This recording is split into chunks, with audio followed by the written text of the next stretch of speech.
Well, hello everyone. Welcome into Flying with Mike. Very late start from what I had planned today, but it had to happen. A little bummed, but we'll get over it, get through this beautiful flight we have set up in the Rotate MD-11 freighter bound for Denver. We are sitting in Dallas, Fort Worth at the UPS Regional Hub. So, yeah, it's got to be a fun flight. As the banner kind of suggested, folks, not kind of, is in effect in the Denver area. Icing AIRMETs are up. And it could right now be snowing. It's about 2 degrees Celsius, so it's going to be a fun ride. I have yet to fly this aircraft in icing. We did that once in a TOLUS plane, and it was not a very pleasant flight. So hopefully that does not come back at us. But today, for sure, we're going to get to Denver. I had bigger plans than that, but I'm not so certain I'll be able to do a another flight in the rotate. We may look for something, but we'll see what we can do when we get there. We got to get there first, so here it is, folks, the Rotate MD-11 sitting on the line. Pretty much right now, all we have is the electrical power hooked up on the ground generator, as you can see. And you can kind of see the nav lights. Let's see if we can catch the one over here. There it is. And we're chalked. So we're going to hop up in here and quick pre-flight and then get into getting this plane up and going. Was scheduled out in 20 minutes. Hey, stop your laughing out there, folks. I already know that's probably not going to, just kidding. It more likely won't happen. But we're going to give it our best. You know, that's what we're here for. All right, folks. But anyway, thank you again. Last night was, if you haven't seen it, folks, that flight is up at our YouTube channel, and you can find that flight, actually flights, plural, by just going to this, just click on this link. That'll take you to the Flying with Mike YouTube channel, and take a look. It is a long flight. There was about an hour delay in between the Kansas City and Tulsa flight because of very severe thunderstorms here around my house. Might have even seen a couple funnels to the south of us. So yeah, rock and roll for a little bit there. So all safe. From what I've heard, everyone around me that I know streams is safe. So hey, that's what we like to hear when we have a major severe outbreak that we had last night. Hopefully everyone else who might have been affected by those storms were okay and no problems. All right, so enough of the past. Let's get into the present. And here comes some toolkit. And as you can see, Dallas to Denver, here's the route. We're planning 36 right for our departure. 34 right. No, I thought I said a different runway. You gotta love computers and how those Terminators try to change up your game plan. If you don't know what I'm talking about, there's at least 5 movies out there called The Terminator. The first one's one of the better ones. Check them out. Oh, they're taking over, folks. They are taking over. Hang on a second. I'm just, there we go. All right, so let's get into this. Loadout today, we got 16 people aboard. Cargo, 159,180 pounds. And again, there's our ticket. It's planning, I believe, if we can get it, 3.5 left. But I know they want us on 3.5 right, and I'm gonna hope for 3.5 left. Logan 8 departure rolls transition to TOTOE. Oh yeah, TOTOE was in the area yesterday. So was Dorothy and the rest of the Wizard of Oz with all those tornadoes. HALEN onto the Nix 3 arrival. 200 for the cost index, 36,000 feet, folks. Pretty good run. We got ahead for you. I think it's about an hour and a half long. Weather-wise here in the Big D, otherwise known as Dallas, Texas. Northwesterly winds 340 at 8, 10 miles visibility, ceiling at 3,200 feet. Not bad. Temperature at 18 means we're pretty decent here. No AIRMETs in effect. However, here we go, folks. And VATSIM's up, obviously. All right, so you can see we got a interesting wind here. 240 at 6. That's not bad. 2.5 miles visibility. Few pesky clouds at 1,000 feet. How about feet? And overcast at 2,000. So, folks, legal for us to depart. But I will let you know there are AIRMETs in place for rime icing. Pretty much up to what I think it was 15,000. Basically in clouds and precipitation. All right, so Denver obviously has at least a tower. I think the center is up as well. Winds are 260. They're calling it 5-10 miles. A little difference of opinion on the clouds there. And let's see. Well, this is actually the ATIS, so little different timing. It's an hour old, hour newer. For us, hazardous weather information for Colorado. There it is. Simultaneous approaches. Expect ILS RNAV approaches to 3-4 right. No.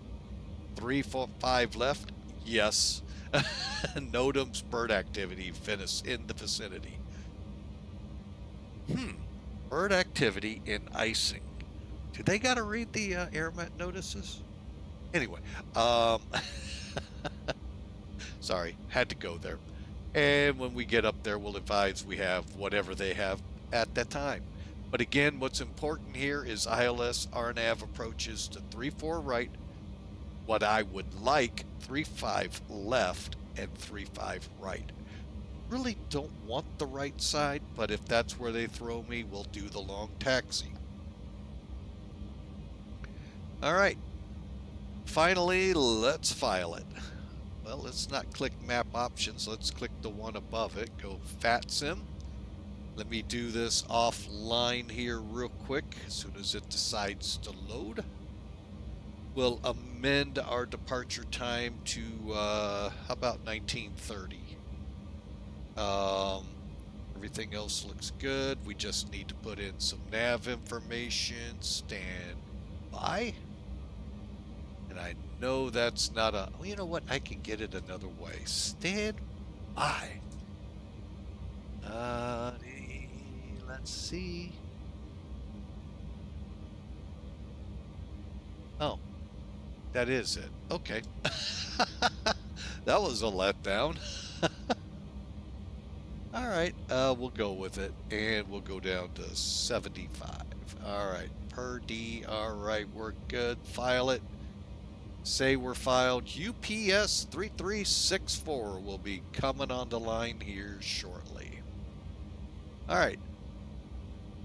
I really didn't think that program would be needed. I'm glad I kept it running. That is Professional Flight Planner, folks. It's really kind of been pushed to the side. Compliments of SimBrief. SimBrief being free and adding aircraft all the time. So that's why one of my favorite programs that I've used for a long time, Professional Flight Planner, pretty much has been pushed aside. TopCat, though, I still like to use. We'll use it later on. Real quick, let's look at it here on NavGraph. This is another payware piece, NavGraph. You'll be knowing it's what you use to update your FMCs and your simulators today. A few years ago, it wouldn't update simulators, but today the simulators are set up to be updated. So, and they're one of the sources. There's another one, I don't know the name. I don't really do much on that side of the house. Other than say, I'm sorry. But anyway, X-Plane, we use NavGraph, we get our FMCs updated, our SIM itself updated, and if you pay just a little more in that subscription fee, you can get charts, and they're for the world, folks. It's not like just the US like SkyVector is. For the world, and they're Jepson charts. So really love this program, and it works both sides of the simulator world, so you don't have to worry about that. But for our purposes here, all you do is click import from SimBrief, look for your flight, Dallas to Denver in our case. Voila, there it is. Now it also comes with weather, so I can actually pull up the departure ATIS right now without even being on Freak. And currently the departure is showing 35 center, 36 right, so we're good there. And 350 at 8, 10 miles, and this is 48 minutes old. So, and it gives you some other stuff you may need down here. This though is real world. Up top here you can see if the others were available, you could click on them. All right, so for our purposes, 36 right is going to be our departure runway. You can also view your SimBrief operating flight plan right here. So you could really turn this all into a one-stop planning shop. I also run the NavGraph on a desktop. It's just easier. See how much room it's taken up on my screen? I can condense it down a little bit that way so you can see more. I can also pull up the arrival. It's 49 minutes old, and this is for here. Pilot's Edge and VATSIM also have them. That's what we read. But really, Pirate 45 Southwest is what we need. Moderate TB turbulence between 16 and 20, and there are numerous PIREPs and an AIRMET for rime icing. So that's what we got to work with. Pretty, and you can do this, folks, anytime in the flight. It'll be the most current that's available. So those are some things you could do with it. What are we using it for at the moment? Here's Dallas. We're going to be, here's the UPS Northwest Freight area. This is where UPS is. Just for those of you with the other carrier called FedEx, they're over here. And the other air cargo guys split among here. From here to here to here. So, all right. So anyway, we're going to come out of here. I don't think this taxiway is modeled.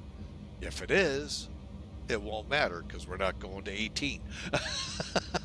We'll have to taxi down, either C2, C1, take C all the way down, and depart out. Now, if we were there, if ATC comes up, they may want us to cross over so we can get in line here, but if I can get it, I want 36 left if we're able.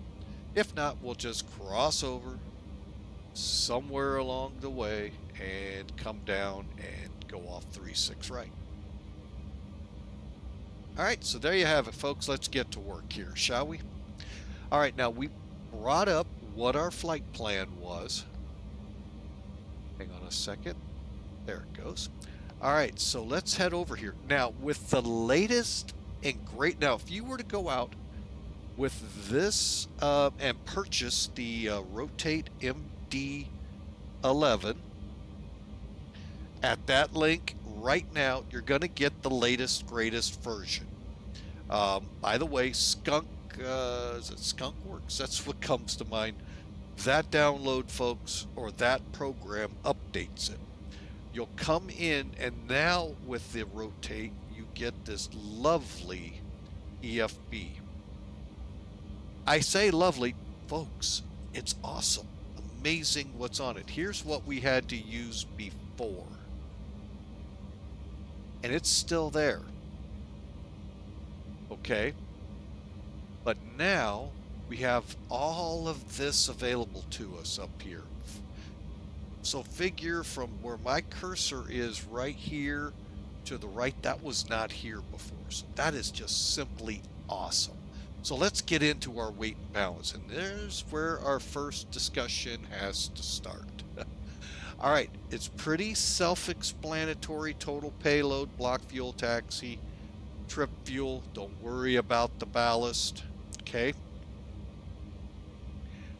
It's after that we got to talk. So our total payload for this run, and what I do, folks, this is flying with Mike, how I fly this plane. At this point, we get to this point with the payload CG, that you have to follow what Rotate says. But this is how I do it. All right, so my zero fuel weight, as we saw, was 424,157. Okay, so that's what I want this to come up to. Even though my payload should, let's put that in big brackets, 161,980. Let's start with that, shall we? 161,980. Enter. 415,242. Guess what? That's what it came up to in everything I used. I had to basically add on 9,000 pounds.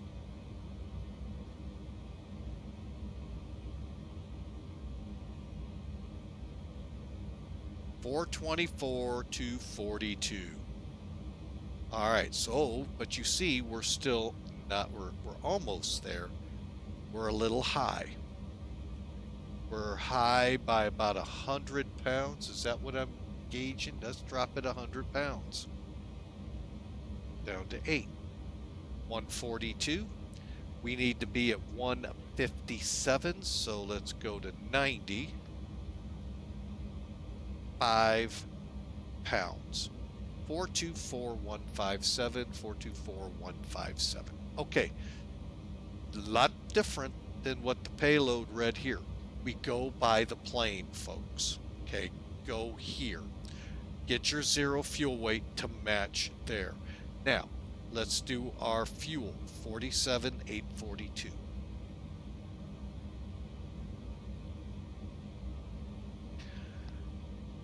All right, taxi fuel, stand by. Let me make sure. It should be 2,000, but bear with me. I could be mixing 747 numbers and getting it wrong.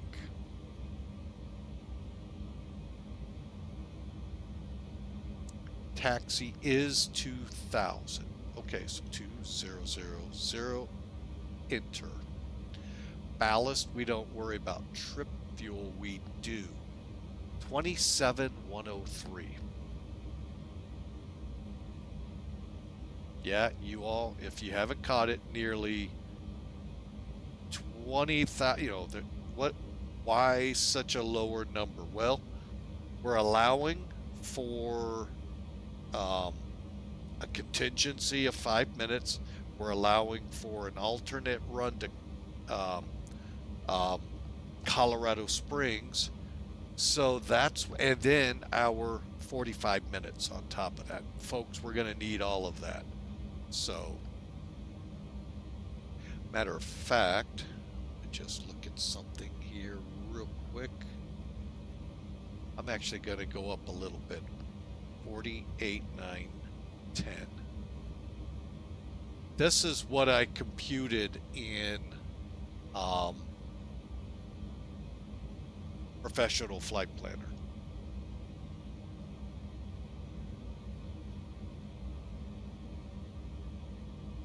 Okay, now, if you do not put a landing weight in here, or a landing or trip fuel, you will not get a landing weight. Makes sense. Has no idea how far you're flying. You don't put in Dallas to Denver with an alternating Colorado Springs. So that's why you put the trip fuel in to get your landing weight.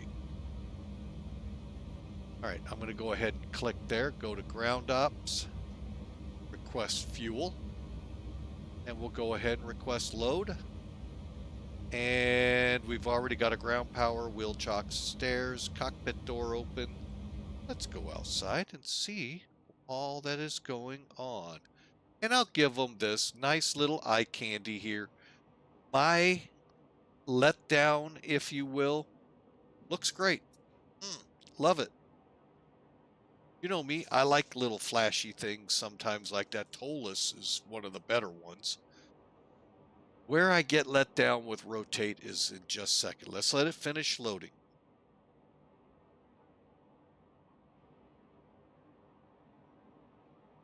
I promise, folks, we're going to get this plane airborne.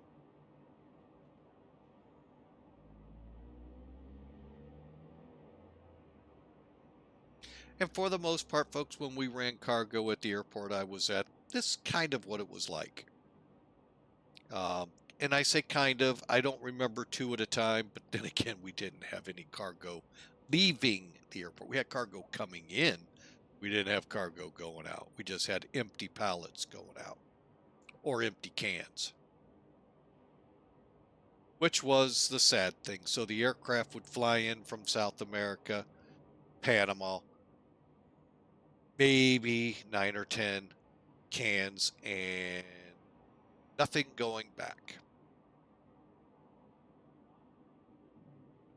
All right, so we're done loading. As soon as the door is done, you see the cargo in there, right, folks? Okay, let's get the door closed tight, and let's hop up in here. All right, look at that. It's raining here. That doesn't surprise me. But let's look in the cargo bay. That's where a little bit of my letdown comes. If you're going to go to the extent to show the cans going in, you know, I will give, and folks, I'm going to say a couple bad things here. Captain Sim. Okay, got that out. But anyway, Captain Sim, at least you would see the cans in the plane. Plus, you could easily unload and load. They're nowhere to be found. That's one of my letdowns here. All right. So, we forgot to do something. I just realized that. So, we're loaded. However, we need to do one more thing. This is my bad, folks. We didn't optimize. All right. That's the other thing. I don't know the truth behind an MD-11 here. One of the things you have to do with a rotate, I'm going to say it that way. You guys that flew this plane can let me know true or false. I think false. But your payload CG, again, remember I told you we were going to come back to this, and guess what? Yeah, I forgot. Well, we're coming back to it. Has to be 30, or your payload CG modify for a takeoff CG 20 to 31%. So right here, this TOCG has to read between 30 and 31%. So you adjust it here. Watch how it goes up and go down. We want it up between 30 and 31. Well, we made it. Let's go just put it in the middle. If it'll let me. 30.4 works for me. I usually can put it right at 30.5. Don't know why today it's being stubborn. But again, this is the most critical thing in loading that I have been told about this plane. Get that payload CG move that CG so that your takeoff CG is between 30 and 31%. Think I've said it enough? This captain forgot about it, folks. Guess what? More likely you will too. Don't worry. It happens. It's called life. It's called humanity. We're gonna forget these little things. That's why we use checklists to catch us. You don't fly it every day, guess what? You forget it. So again, last time, your takeoff CG 30 to 31%, somewhere in there, by moving your payload CG. We're off it. Let's go ahead and close the rest up.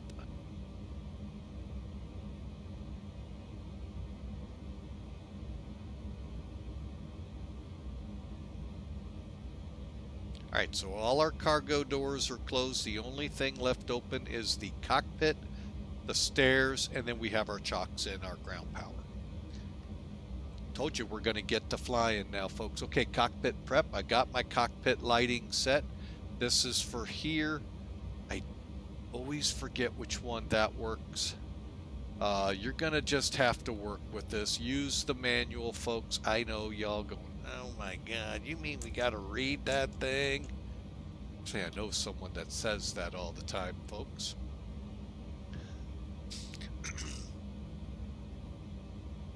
Also, check your frequencies. Make sure they're where you want them.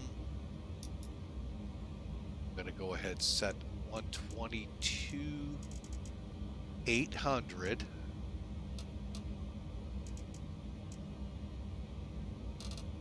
Which is VATSIM Unicom. Y'all should know that if we're on VATSIM. This will go to our CTAF unless we have ATC. We did learn, I think, not definitively, but I think we did learn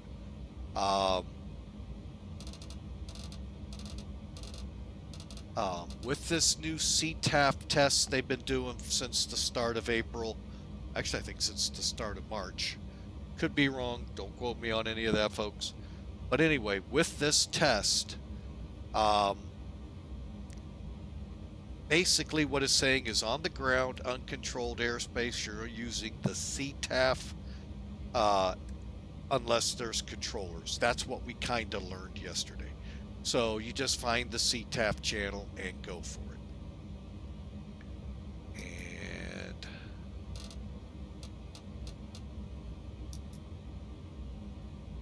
All right, now, while I'm at this panel, real quick so that we can get into the pre-flight. Hang on. Two things I want to show here, especially X-plane pilots, but I'm pretty sure this goes across the board. And if it doesn't, it's good knowledge to know. First off, that green button up here, that's controlled. Where's my, there it is. By how you're set up your Airbus guys, you may even have to work the knobs that are over here. But if you just turn, let me just show you. If I go to standby, the green light just went out. When they say squawk mode C, that's what they're looking for, folks, is that green on you, and their screen says something. And we learned yesterday at O'Hare, you're on the right frequency, because he said squawk mode C. And I'm like, I am squawking mode C. Oh, well, in that case, squawk this. So we forgot to set the squawk. You know, we got it take. I've heard this. Are you squawking so-and-so after the aircraft is airborne at our airport? Oh, thank you. Contact departure now. 125.2. So, oh. But the other big thing here, folks, I want you to look up here. You see where you see COM1 122.8 text? That's because this is selected. But if you look next to it, you're not going to receive. Okay, it's got the neat little earmuffs because I'm on my earmuffs, but you're not going to hear them. You'll be able to type it, but you won't be able to hear them. All I want you to do is come down here. get the hand, pull it up and look, receive, turn it up. Turn it up. I believe you can control the volume of COM 1 by this in this aircraft. Not all of them, but this one you can, I believe.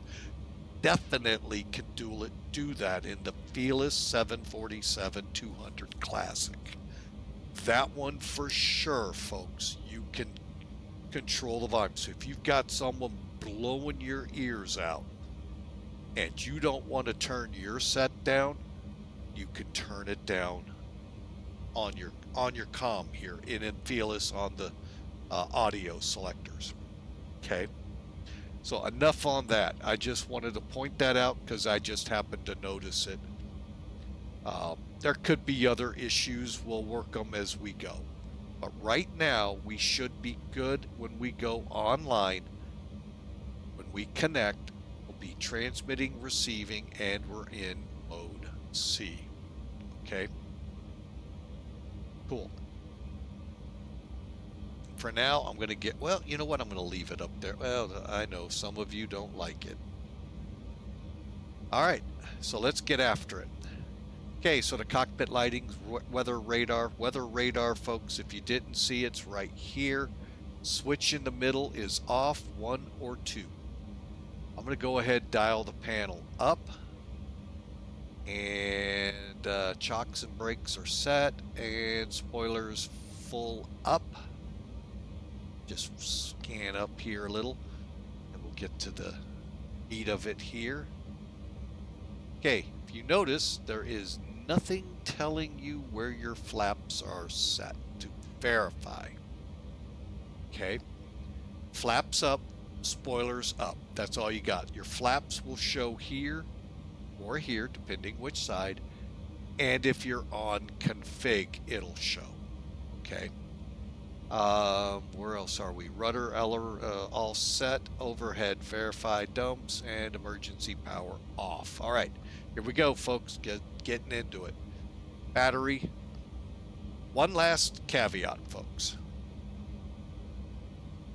If you're comfortable in Airbus aircraft, boy, am I going to upset a lot of people on the other side of the fence. This aircraft is truly a piece of cake to fly. While yes, it's a McDonnell Douglas product, not Boeing. There are McDonnell Douglas pieces to it, but if you think Airbus, folks, through a lot of this aircraft becomes a whole lot easier to manage. Very simplistically looking at it, but it makes it much easier to comprehend. Starting with, if you've ever flown the Airbus 318, 319, 320, 321, 330, 340, dark switches are where they need to be. They'll either say on if they need it, like mostly your anti-ices and stuff, but for the most part, they are set on. They're on. If you see the word off, well, guess what? You're going to have to push it to turn it on. They don't say that much, except here. Here. So the battery is actually on. Let's get the APU fired up. Pretty simple. Click APU power, or come right up here to start stop. This is your APU. All right, let's do a test.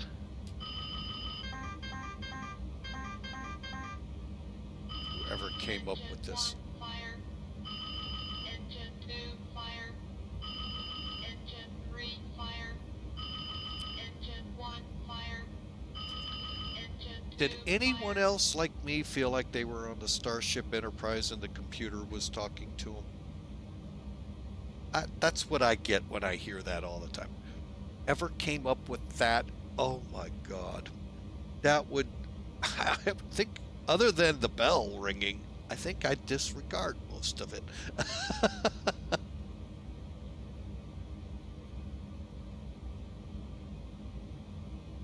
Anyway. All right, so we got the APU firing up. Annunciators. That took me a little bit to find, folks, and I did. It just took about 20 minutes actually. It's hidden. It's right here. Overspeed. Overspeed. Okay. Now you can, with your holding it, Overspeed. check down here, look, check down here, and make sure everything lights up, and just let up. But if you let up and move, you won't be able to see things. It's even worse for TOLUS. That's one of my pet peeves with TOLUS, that I can't check certain things. Okay. Cockpit lighting set, air system. All right, APU's on and available. Coming off the external power, so we're now on the APU electrics. Let's come on the APU air. You're going to start watching things turn off here.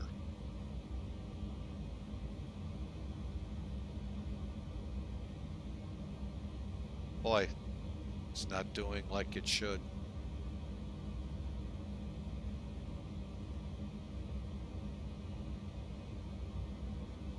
Gonna have to check.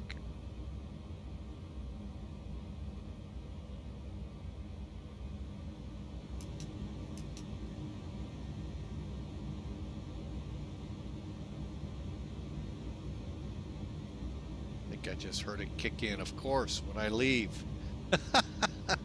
Anyway, you notice now how all the lights are gone. I tell you, technology and me just don't get along.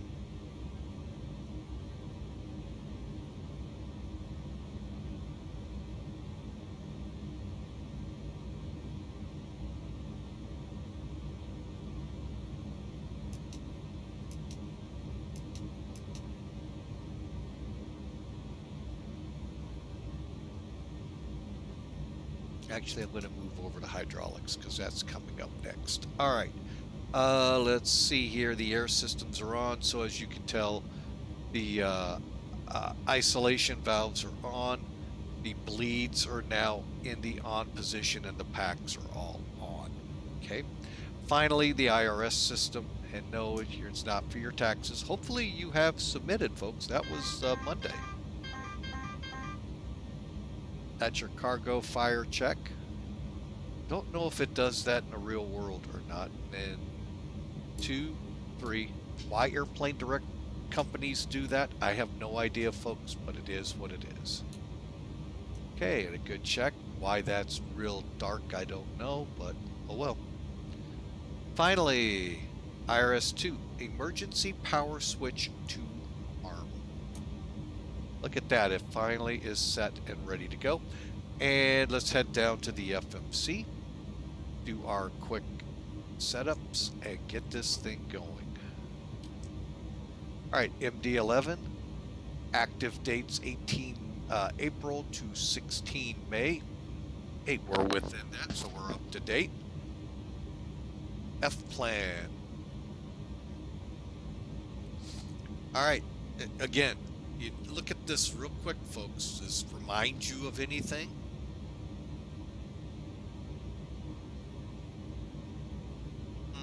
Airbus.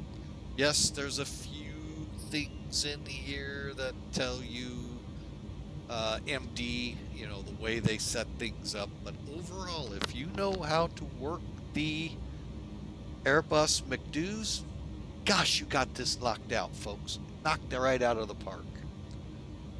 Okay, flight plan or company route or from to position ref. Okay, so what they're saying, I could just put K, D, F, W. I think it's K, D, E, N. I'm gonna verify. Yeah, I think it is. Okay, it's in there. KDFW, DEN. I don't have an alternate to our alternate, KCOS, which technically doesn't go in here at this point, but I'll go ahead. And I'm going to go ahead and align on this. I do not believe we have any information on the cargo ramps. I could be wrong.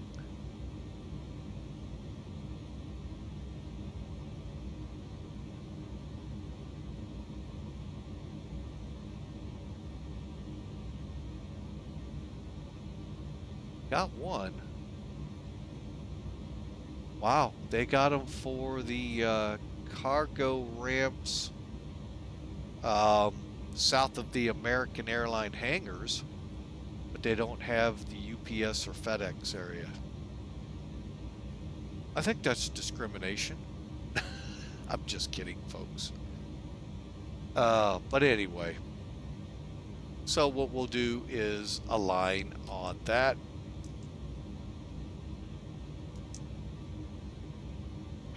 And I think that's all we got to do at this point. Okay, that's it for now.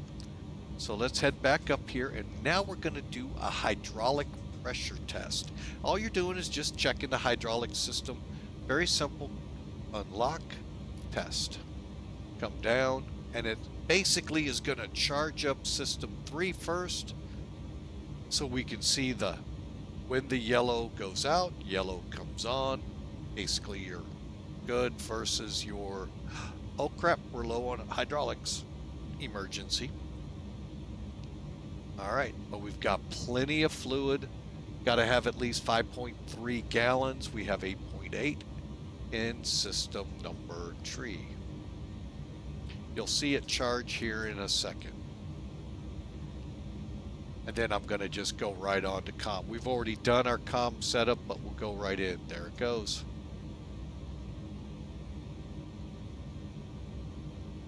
Then it's going to check number 2. And by number 2, I mean right here. And then it starts charging the other. I don't remember if it did both and then starts draining it or what. But then we find out when the alarms go off, where they're supposed to. Okay, so that's how it does it, as it charges up number 2.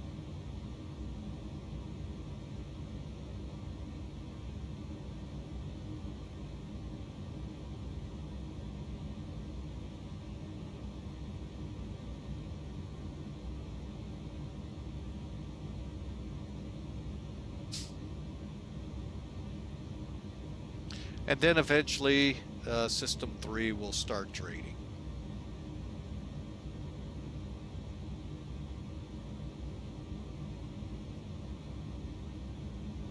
And you can see the hydraulic test is complete. All right, moving on, folks. Comm radio setup. Let's just check. Again, we went through this. We want to make sure Unicom's present. We don't worry yet about the standby on COM 1. What I do on COM 2 is a Unicom channel and of course the guard channel.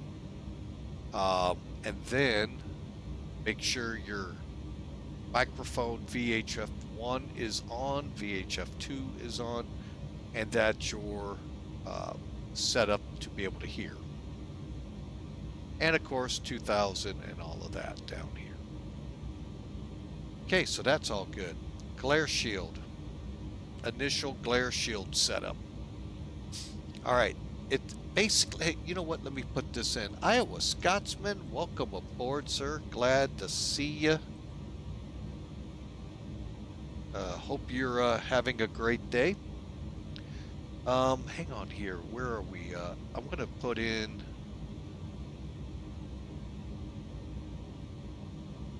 this is the checklist I'm working from, and basically it works from the tutorial flight that comes with the aircraft. That flight is El Paso to Memphis. And then what I recommend, fly it using all available manuals and that, then fly a different route using that information, and then fly a third one, and that'll start getting you familiar with the plane.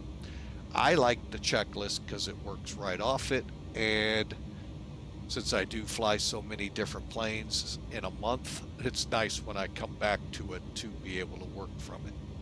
So in this case, the glare shield, right here, we want to first, it's going to tell you inches or HP selected. I sat here again. Where is this button? Right here. So you're wanting to make sure, and it's on both sides, folks. So I'm just going to bring it over, that you're in either inches or HP, which would be 1013 in this case. Set your barometric pressure. So for this airport, we are looking at, where is it? Where is it? 3012.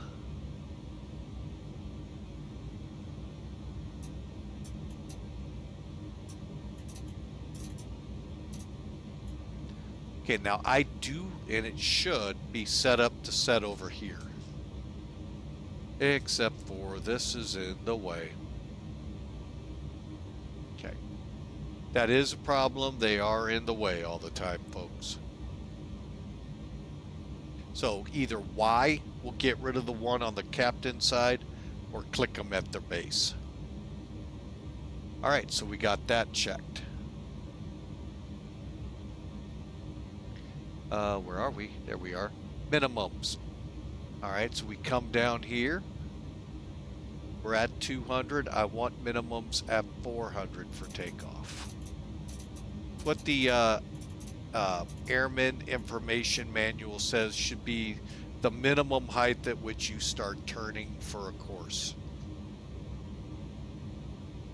You could set it to the baro, just be 400 feet above 620, so about 1,020 feet. And I don't know if that's the actual altitude here, folks. I'm just going by what I set my altimeter to. Oh, where are we at? Then, then we want to make sure mag on here. So we need it to say heading, mag, and then bank angle. Bank angle, bank angle. Needs to be at auto. This one's kind of tough. You're looking for that little notch. Make sure it's at auto and not anything else. Both sides, by the way, folks. Now, it didn't set the barrel. Let me check something on that.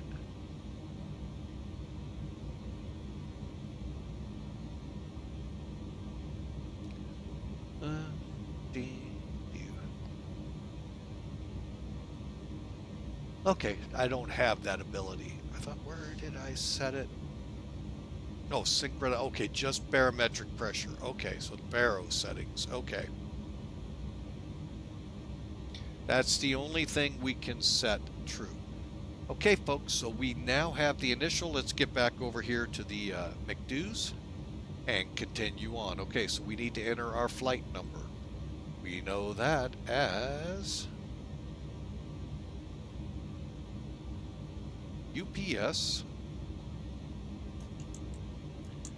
3364. Okay, and then alternate we got in there. Cruise altitude is 360. Now I'll be honest, I don't get why we put these all in here. I've yet to see it automatically. I don't get it. I just don't understand that part of the aircraft. So temperature and wind, that part I do.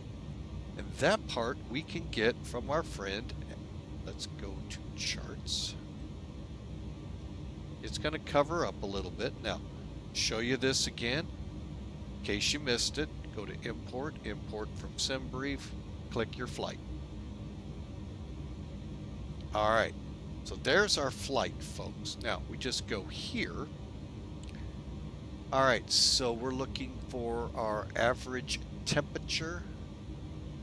I don't think we're going to get that here. And average wind, we're not going to get that right from here. However, temperature, hang on, go down a little further. Here we go. So we're flying 36, 54, 55. What I'm looking for is this number right here at each one of these points. So 53, 54, looking like 54 is going to be the magical number here. So minus 54 diagonal wins. Again, we really can't read much into here, so I'm going to get rid of it.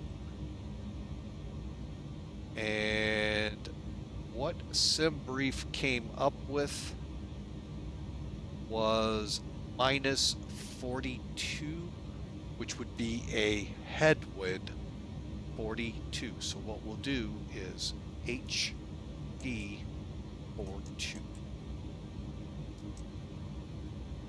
And then our cost index 200. I don't know where that all came from. I'll be totally honest. I don't know what the true cost index UPS or any airline uses for an MD-11.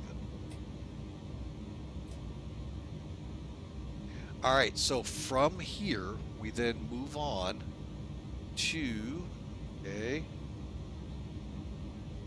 page 2, which is the weights. So we just page over. Our weights are already put in. Why?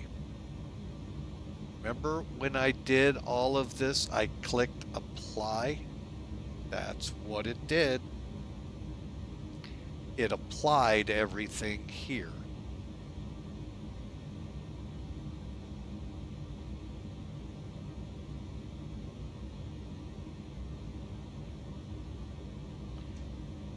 Okay, so take off.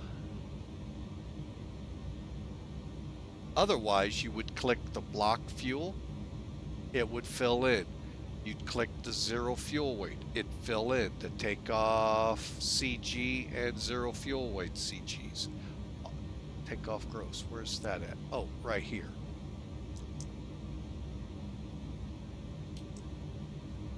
Since we did it the other way, it's not allowed. It's all set in stone, ready to go. Okay. Now, we then go to the F plan page, folks. Again, Airbus, think Airbus here, and you'll find how easy this becomes. Click Dallas, SID, charts. Hang on, I know, that's not on the mic, that's not a selection. All right, real quick here. Our departure out of here is the Logan 8 departure. 36 right. So, something tells me select the runway first. This may be the Boeing part.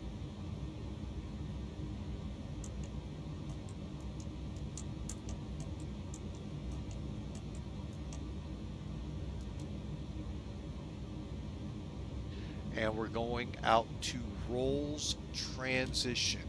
It's a little different than what we're used to here, folks, Airbus guys, but you got the feel. But usually you select the runway, then you select, the next page brings up the departures, and then if there's any transitions. That all works, so we click insert. And look, it filled in up here. Again, one of my pet peeves for all aircraft is, yeah, you can't.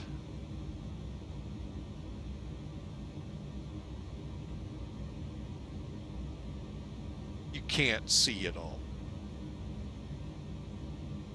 All right, so you can see our departure goes out to Haskell, AZ, then Logan, arrows, ADM.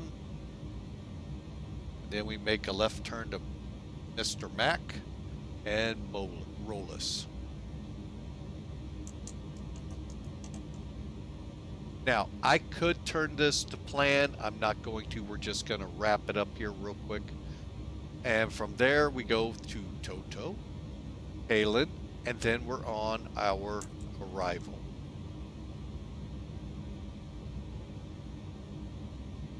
Okay, so you can see Rollis, TOTOE, HALEN. Nix 3.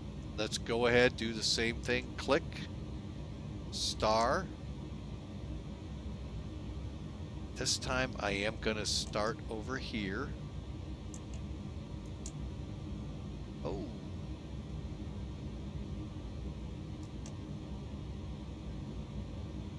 Second there, I thought I saw potential problem. We're coming for ILS 35. Left. All right, ILS 35 left.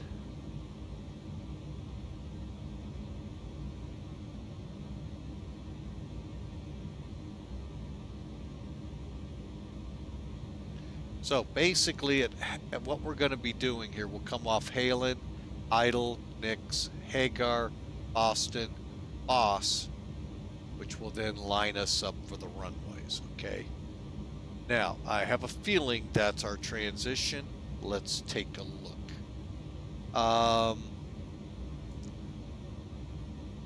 Just going to take a look at it real quick.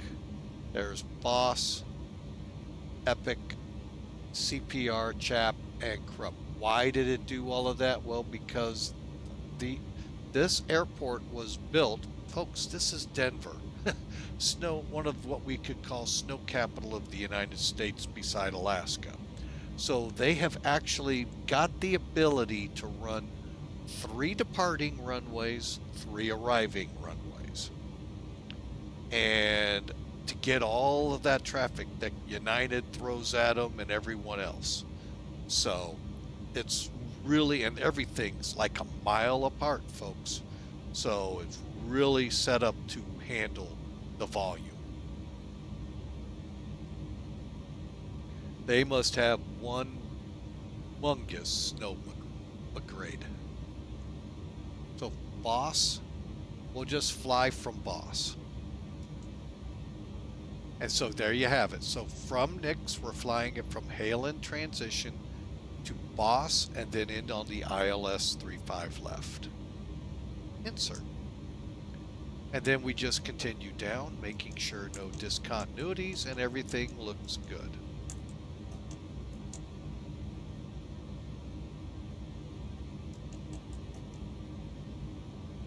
Diamond and DePage. Oh, DePage doesn't show. And then we've got GL hold left and right.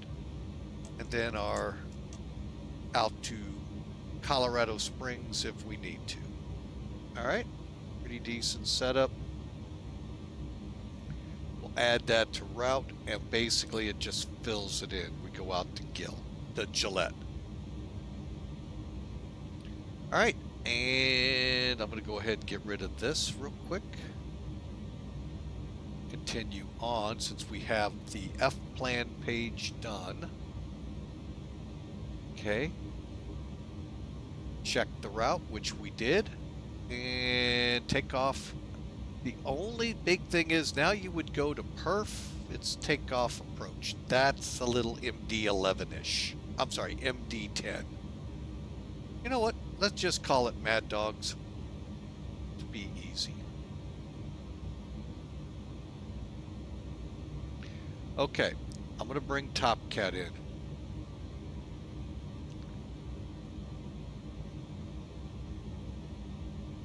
Again, payware product, folks. We've talked about this quite a bit. Just want to make sure our zero fuel weight fuels match up. And then we're going to click takeoff, update, close. So we're looking at a wind of 350 at 9, 19 degrees, and 3010. Whether or not we have a dry runway is yet to be seen. Give me a second. I'm just going to do a quick METAR check. I say casually, cautiously. Broken 8,000, no remarks saying rain. Although we know it's been raining, we're going to go no rain. All right, anti-ice at 19 degrees. We're going to go ahead and put the engines on because we're going to need them eventually up there. So we're all set here. 471 sound like a good number.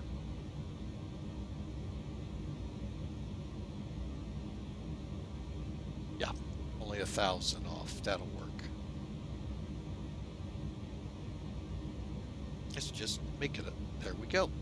Optimum. Okay, we're going to have some fun here in a minute, folks, but you'll see it's going to take a little bit to get to it.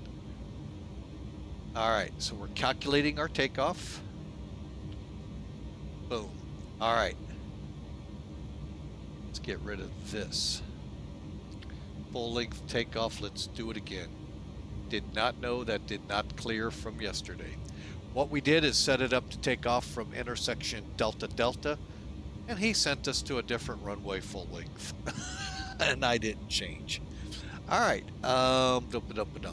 So let's look at this.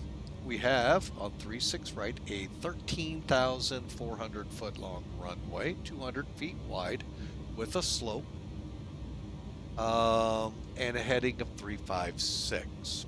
All right. So how are we going to, well, you know what? I'm going to do this first.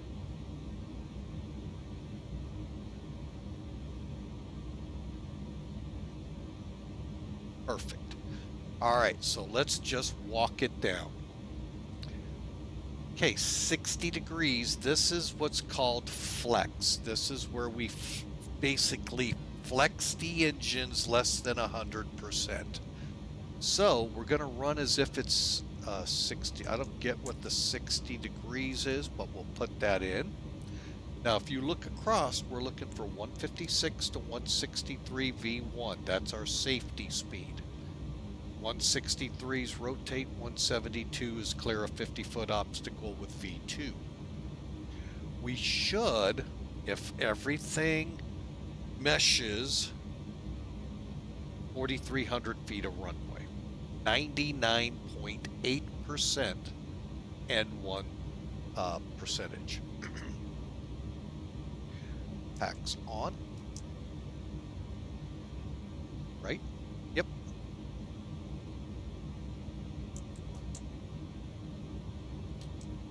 All right. I'm going to go ahead. Let me see how they want me to enter this. Slope and wind. Flaps. Where's flaps at? Okay, flaps. We're going 10. Okay, slope and wind. Okay, in the checklist, really look at how they do things. So here we're looking at a positive number for the slope. So it's up 0.2. Diagonal.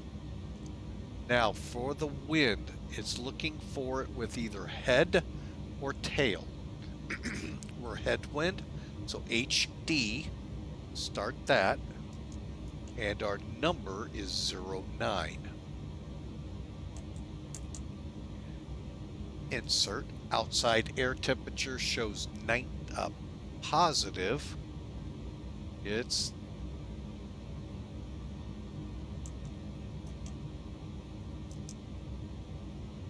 okay. Now with all of these numbers insert, we got to confirm our speeds. 146 for V1. Let me just make sure. Oh, we're going, okay.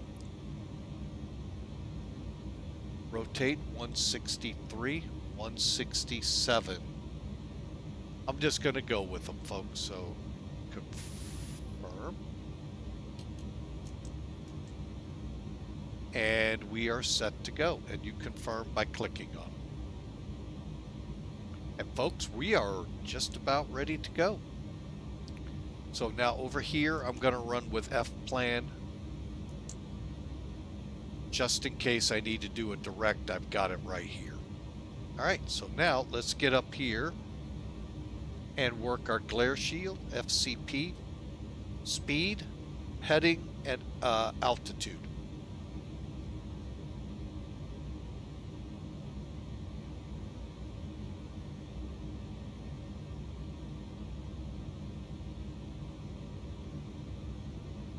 Whew, a lot going on here, folks, and I'm sorry we're an hour into it, but I really do promise we're just about ready for engine start.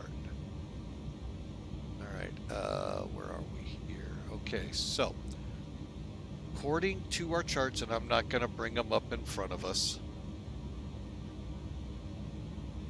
the Logan 8 departure top altitude is 5,000. Wait, that's runways. 10,000 for our runways. Okay, let's just do a quick check.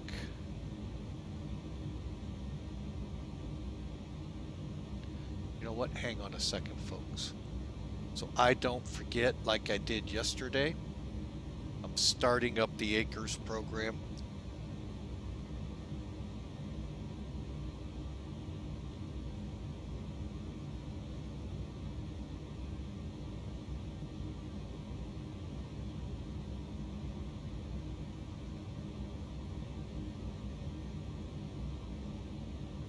Perfect, flight started. All right. That way I don't forget. That's my biggest thing. All right, and just checking ATC, none here. All right, I'm going to come online.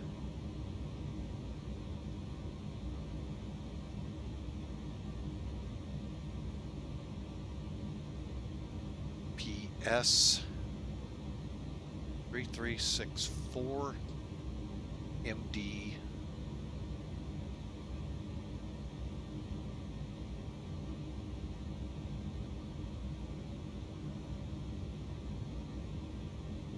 and connect. Okay, we got our auto, so let's head down to it.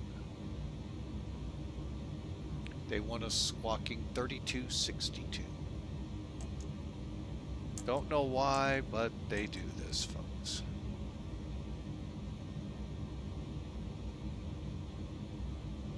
Because they're going to tell us 9 out of 10 times to change anyway. That kind of irritates me. In this world. In the sim world, yeah, you might change your...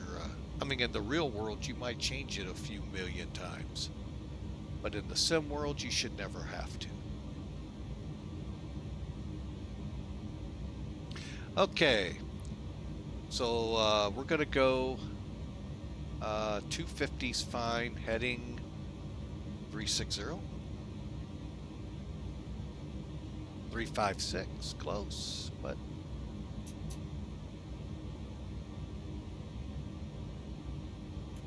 find I can do it better just by the mouse wheel. Some airplanes you can do it better by just clicking on it and holding it, and same with this.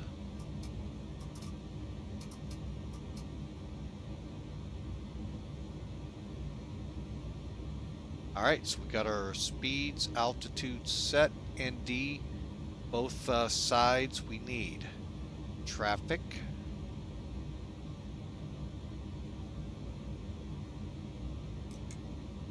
Okay, we need data. We need VOR1, VOR2.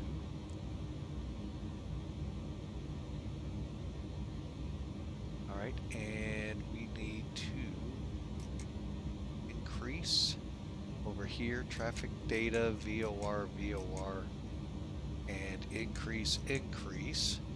The only thing that kind of bums me is there's no terrain radar on it built in. If it is, folks, chat room, please. Insuic, welcome aboard. I'm just checking over here. Thank you, sir, for coming in. Doing great, and hope you are having a great day. Where are we here? And we are set and ready to go, folks. All right, let's close up the airplane.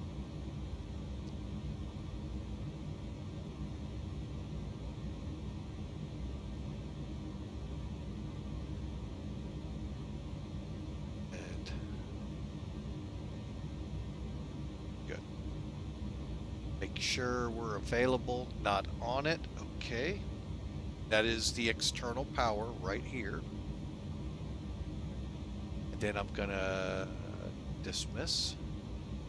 All we have are the chocks. Let's take a look outside.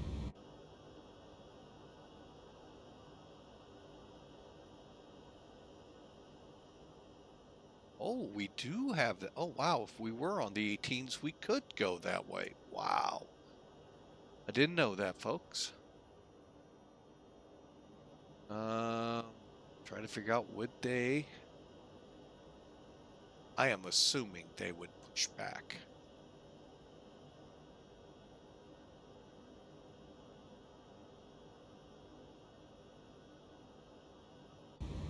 All right, I'm going to go ahead and call up our pushback tug. Ground to cockpit, please show me where you want to go.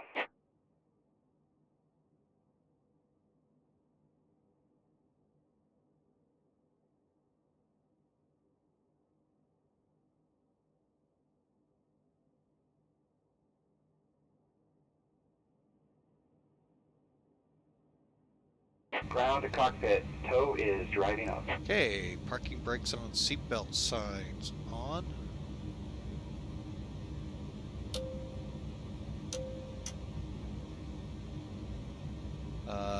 Beacon.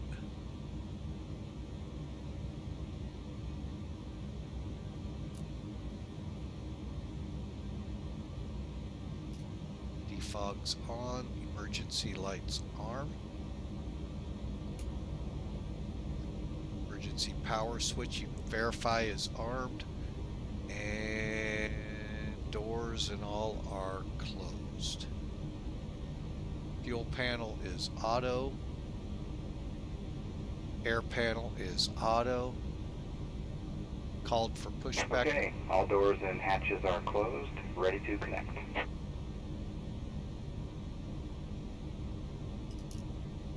Okay, brake is set.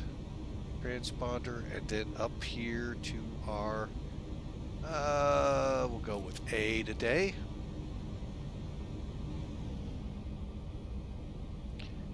And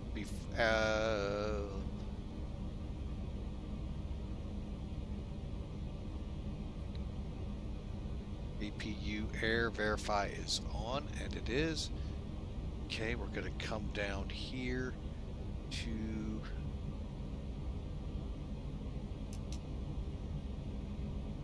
engines and waiting for the So pushback. connected and bypass pin inserted.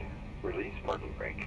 Okay, my other real big pet peeve, you have to do that.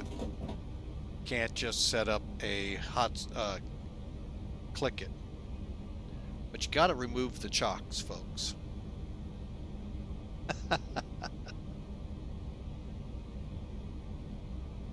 Starting pushback, and you may start engines.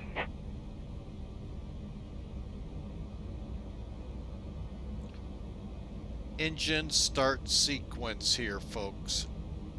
They say 3-1-2. I don't know if that's true. Usually you always started the right wing, but we're gonna follow. So you just go to the little switch here, down arrow, up arrow, whichever it is works. Watch. When you reach the line here, move the fuel switch.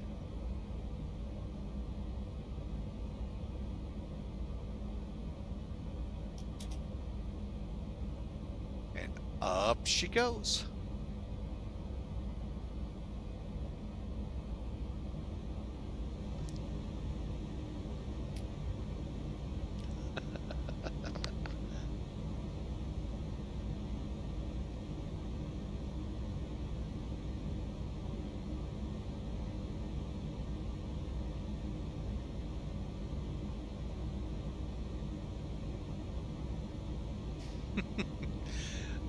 The granddaughter is funny.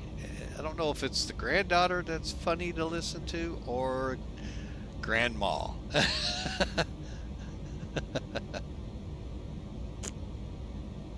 Oh, but it's fun, folks.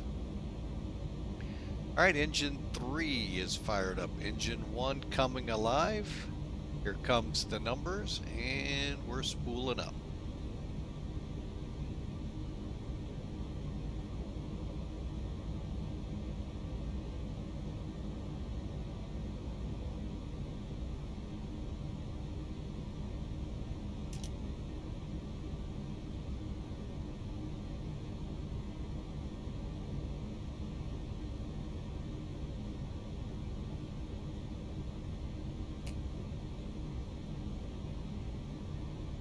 Again, one.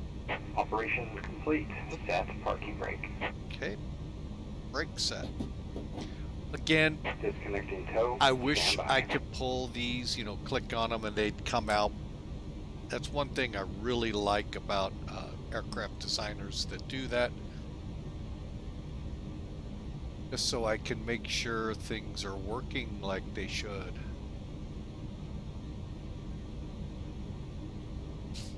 And all we got left is engine number 2.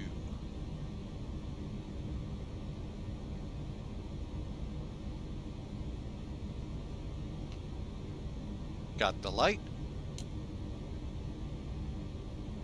He jumped the gun.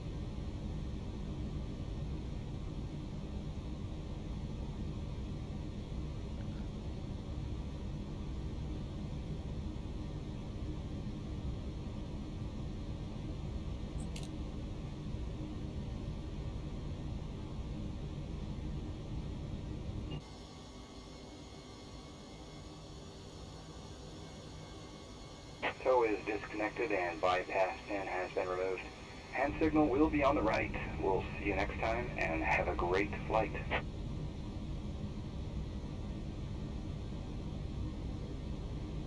Thanks for flying with Mike.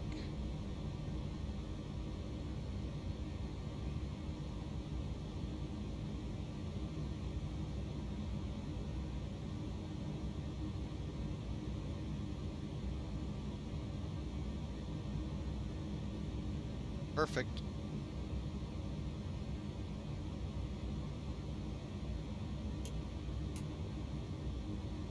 All right, so we've got our engines up and running, folks. They're stable. All right, engine start. Okay, afterwards, defog. Make sure that's off. It is. Anti-ice, turning it on.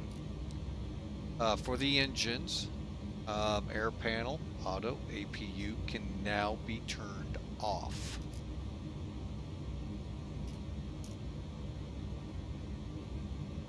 We'll watch it by the time we get to the runway. Hydraulic panel set to auto. Hydraulic pumps checked and set. They are. Ground equipment's clear. Come back down here. Engine stabe trim set. Stabe trim goes to 4.3. I do like when you can see it this way, folks. It's a lot easier than what Boeing does with that little trail trying to figure it out. But to each Fort Worth traffic, American 423 departing runway 36 right. You're on the wrong channel.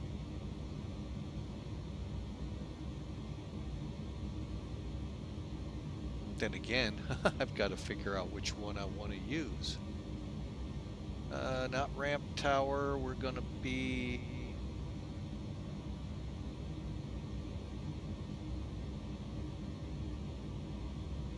We're on the west side, so 124.15. Okay, trim set.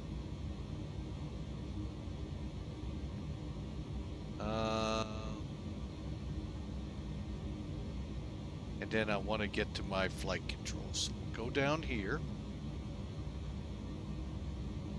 Which one? Config. Come back up. All right, what we're going to check are our flight controls. We could also get our stabe trim there and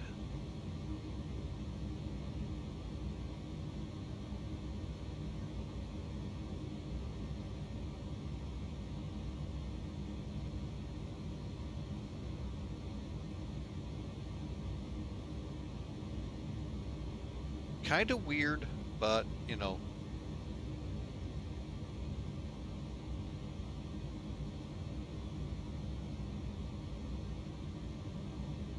All right, and then, like I said, we go to engine. Okay, and flight control, state trim, flaps. All right, we get to revisit.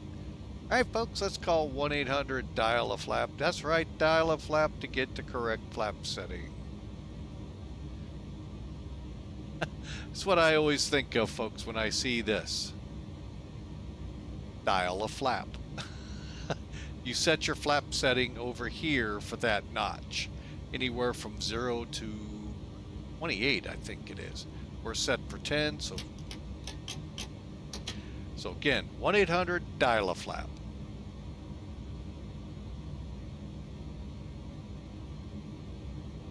Sorry, I gotta make fun, folks. It's just that truly, there's no way in any way you could make that ever up. Thank you, McDonnell Douglas, for that. Takeoff data confirm and set. Okay, everything's good here. Takeoff data's in. External lights, here we go. Brakes off. Now you notice it says flaps 10. See how I told you it was going to tell you here there is no gauge.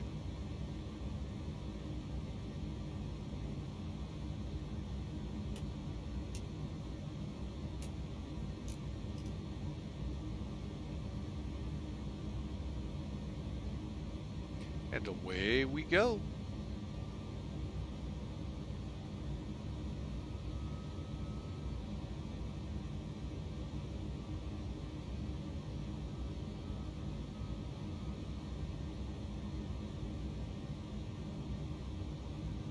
All right, we are still on the ramp here, folks, so bear with me. I'm going to switch us on to, I think, our common traffic here.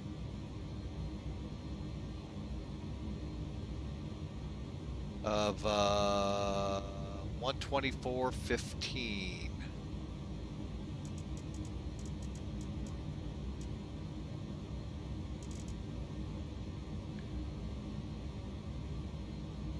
Holding up here while I get this set.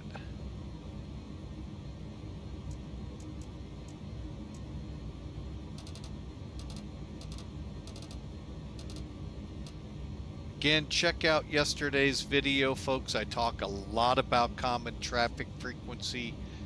Places like Dallas, O'Hare, Denver, very difficult to figure out what channel they truly want us on for common traffic. I think VATSIM has a site you can go check. I'm just going to use the West Tower side, but just know this: Common Traffic Advisory Frequency, or CTAF, is just that, advisory, folks. It's just like talking on Unicom. You are not going to get a clearance. Clarence isn't going to talk to you with your clearance. And you're not going to get a clearance for takeoff. You're just going to let people know where you are, what you're doing, just like you would on a Unicom channel, which literally at an airport is Common Traffic Advisory.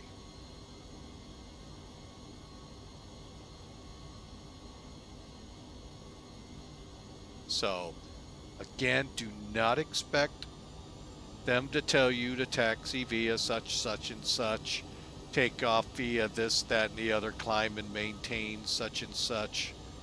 None of that. You just advise the traffic area what you're doing. The neat thing is the whole system, when that is online, when the tower is not in play, which, by the way, pretty sure it never happens at Dallas O'Hare. Can't speak for Denver, but I'm going to lay odds it never goes down at Denver either. The ground vehicles that are working, you know, that are moving between different areas, if they're in the movement area, they too will be on that frequency. so you and the aircraft can know where they are too and plan appropriately. So that's the whole idea, folks.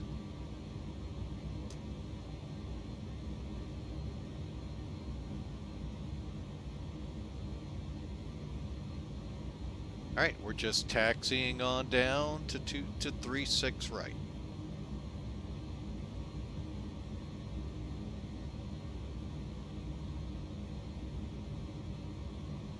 And we'll ease on down the road.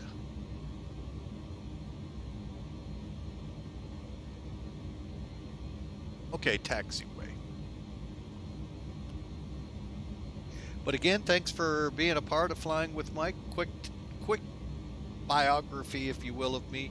I do have a private pilot's license. However, it has not been current since 1986, when life took over and I couldn't afford on my own. So, wish I could get back in the air, folks. Nothing like it.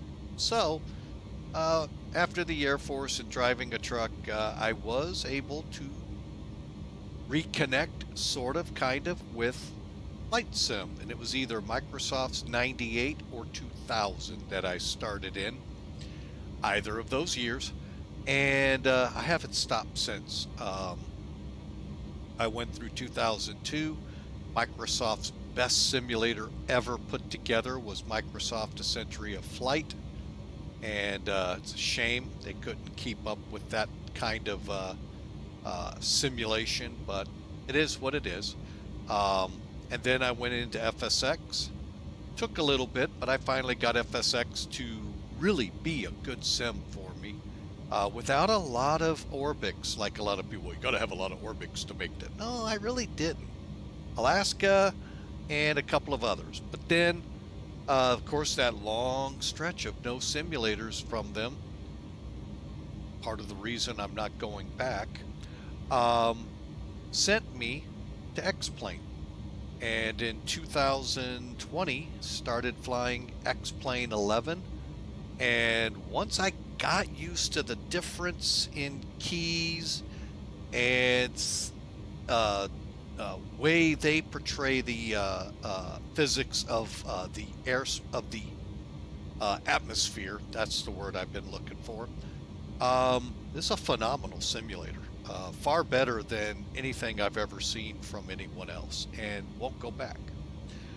Went up to 12, and here we are. Started streaming with the same move, and folks, I am just going to tell you, highly recommend X-Plane. So, to the naysayers, it's your problem you've never tried it. With an open mind.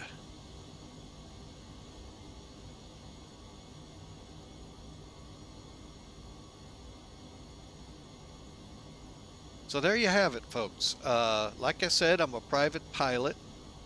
But a long time since, well, we did step foot in a plane last summer. What? Oh, I miss it so much. But you know, that's what happens, folks. Life intercedes, as the proverbial proverb says. One door closes, yet another one opened up, and I can't complain one bit. At all about how things turned out. So, no complaints. Matter of fact, more blessings than I could have ever imagined. All right, we're at the runway, folks. Let's get our takeoff checks done, and we're out of here. Just ease up here. Right before okay, finishing up here. Flap spoilers, staple trim, takeoff data, reconfirm. Takeoff data is reconfirmed. Good. Air panel still auto. We'll get the spoilers. Now, I do hear a lot of people. This one gets you, folks. I get it. Okay, that little arrow moves the handle down the console. What you got to get is the hand. Grab it. Pull it up. tucked to the head. You knew that was coming, folks. Come on.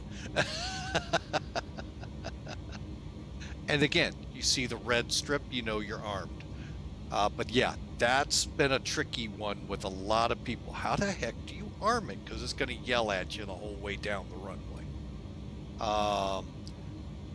EAD, nothing. Auto brake set, and we have nothing to do. Good. Hydraulic panel, air panels are armed, and radar and transponder turned on. System 1. Paddle down to 0. All the way up. Here we go. Dallas Fort Worth traffic, UPS 3364 heavy, departing 36 left.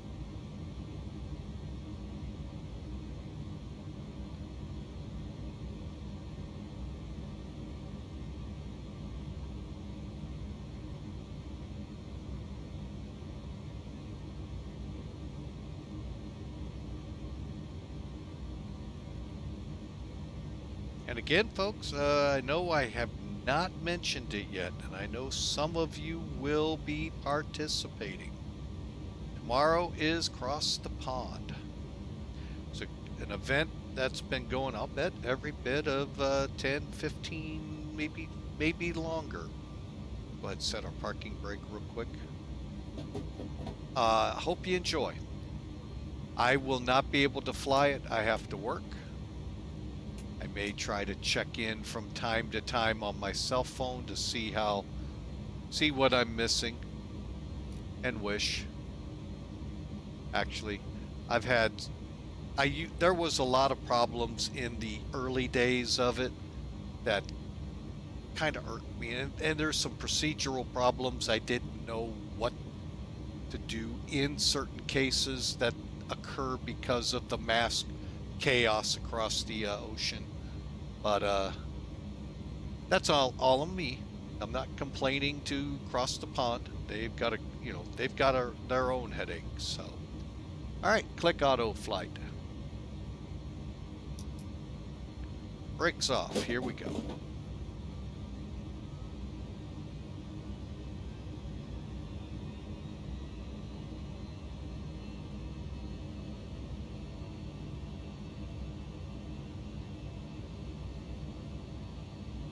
What? I just did what he did. I'm not on my CTAP channel.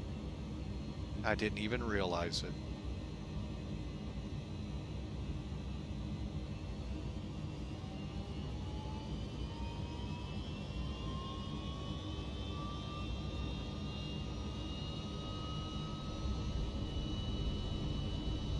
Put a little nose down on this.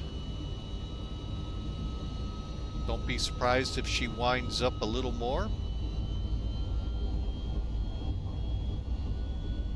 Don't know why it does that.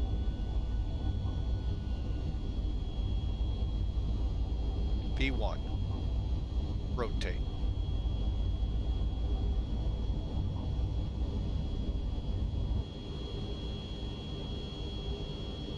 Positive rate gear up. Folks, the MD-11 does look like a rocket when it takes off. They really climb hard. That was one of the few things at Mid-America I really loved watching.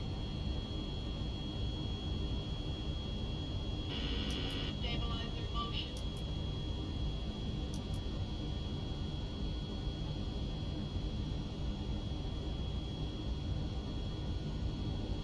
For now, we're going to just kill those pretty useless.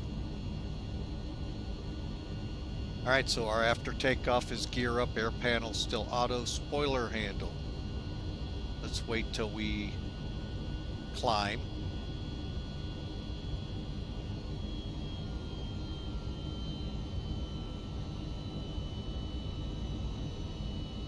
Okay, the nose came down like it should. Again, sometimes, folks, I really don't know what to expect with this. I don't fly it that much. So, I think I got her geared up. Okay, continuing. Go ahead, disarm the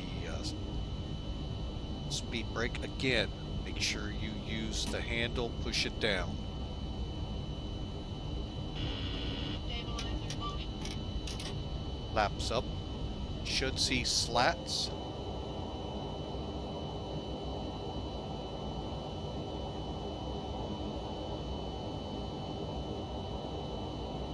Flaps up.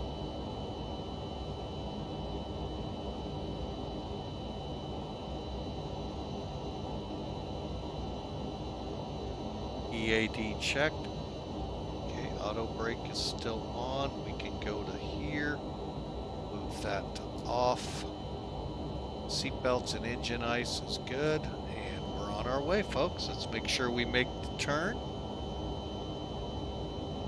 And we're out of the area.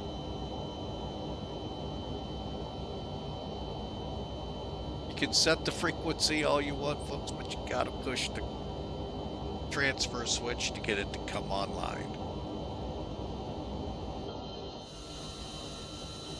That looked like a pretty good shot. That is cool.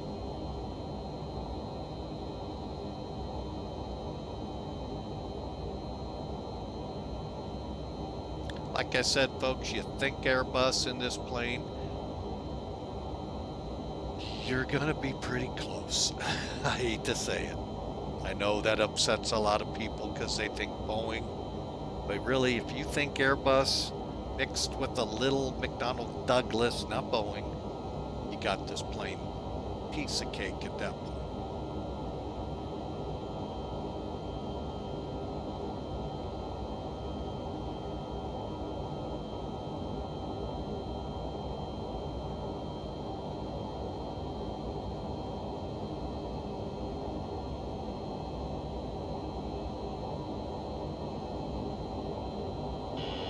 Stabilizer motion.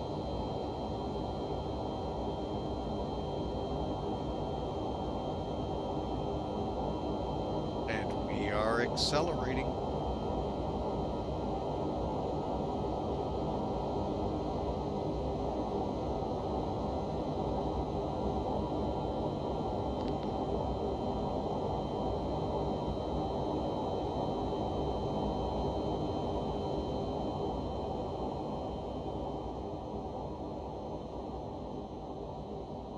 That wind noise was getting a little bit too much.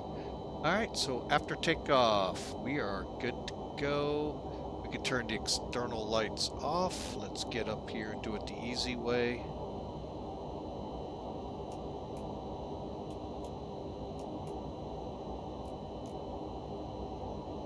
Okay. Seatbelts to auto. We're cargo. We're on our way, folks. Stabilizer motion.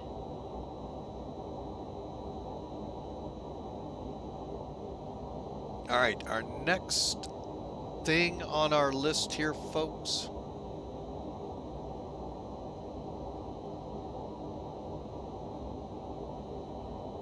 It's for me to resize this, but there we go. We've got right now about an hour and 15 minutes up to Denver. Folks, we're airborne at an hour and 42 minutes. I do not know if there's a timer on here yet or not. Been about, I've not flown a whole bunch of flights in it, but I have flown some. So I hope you all enjoyed the departure out of Dallas. We'll hope to make the arrival into Denver equally fun, even though we have a center. Matter of fact, what I'll do is this. Let's go 27, 650.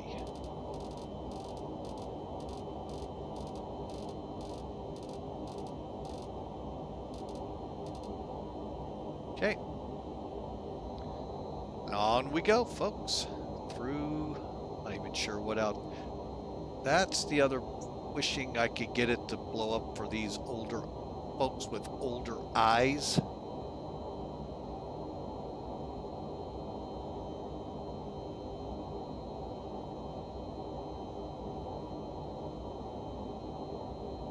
Okay, and we're just flying the Sid Star out of here.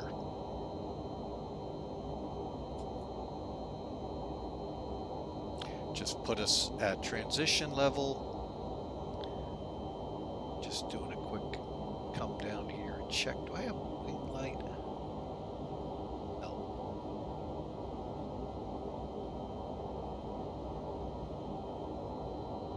All right, folks. So we are on our way. We do have some traffic we're showing here. I'm going to go ahead and increase just a bit.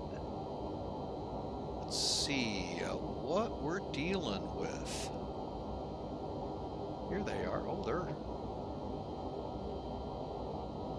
going to O'Hare. I thought there were departures that went the other way.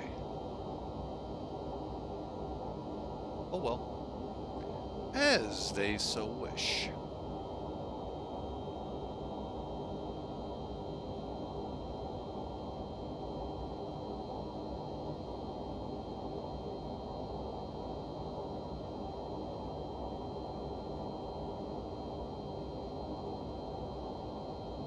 All right.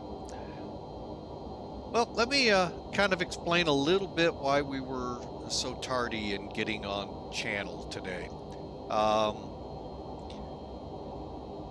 And I know there's a chance people could be hearing where I work. I am looking for another job.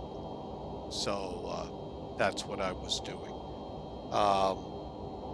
Not going to mince meat, not going to get into it, but a good time to date. Last 3 months have been a living hell for me out there, and that just tells me it's time to move on. We're looking and hopeful something will. We just put a whole barrage of more applications out there, so hopefully with prayers something will bite. But I just wanted to put that out there. We are looking, and that's why the delay today. So my whole intentions were to be on by no later than noon, and it ended up being 1:30. So thank you folks though for all the support you've given. If I could do like spy flight and turn this into a full-time job, I would in a heartbeat. It's a lot more work at it than I truly expected when I started 3 years ago streaming, but believe me, if I could, I would. This would be my job. And yes, folks, that would mean get to see a lot more takeoffs and landings instead of the one that I usually do a flight. That's what yesterday was. Yesterday was fun, minus the 1 hour delay in Kansas City because of real world severe weather here. Like I said, if you want to hear that, folks, head over to YouTube. It's the last flight we just uploaded, and what a fun, it turned into a lot of fun. That almost got me to where I got to get a GoPro camera to show what the weather was like here, because that would have been awesome to show that on stream. Because like I said in that stream, I swear to you, south of us, I swear I saw funnel clouds starting down. Now, whether they ever touched or not, we got trees and houses. That's the bad thing living east of the Mississippi. Too much obstacle in the way. But if you're west of it, and I'm talking,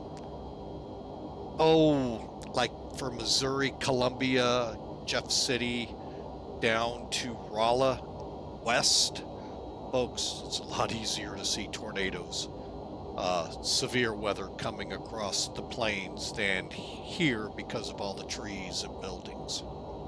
So, but anyway, it was awesome to talk to you all through it. Wish we were flying because it just was, I felt nervous to go because I was scared as soon as I do that, the good Lord goes, guess what, flying with my power out. And then that kills the whole stream. So it turned out for the best, and I had a blast doing it. But I do realize I can't make a living at this, so sure wish I could. Spy flight, God love you. I'm glad to hear you can. Your experiment worked. And you are an amazing streamer out there. If you get a chance, when you're not watching us, Spy Flight's a good place to head off to. And I believe he is going to be streaming tomorrow across the pond. So God love you for that one too. Gosh, I can't even imagine doing that. So, but anyway, little bit about what's going on here. So, all right, we're getting close to level off. Will it level off? That's something I gotta watch, because I think I needed to do something.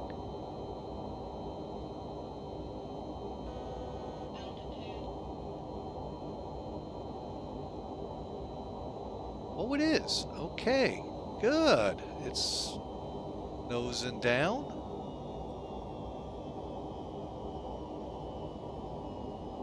Now, this is the fun part. Let's see if it's gonna overspeed.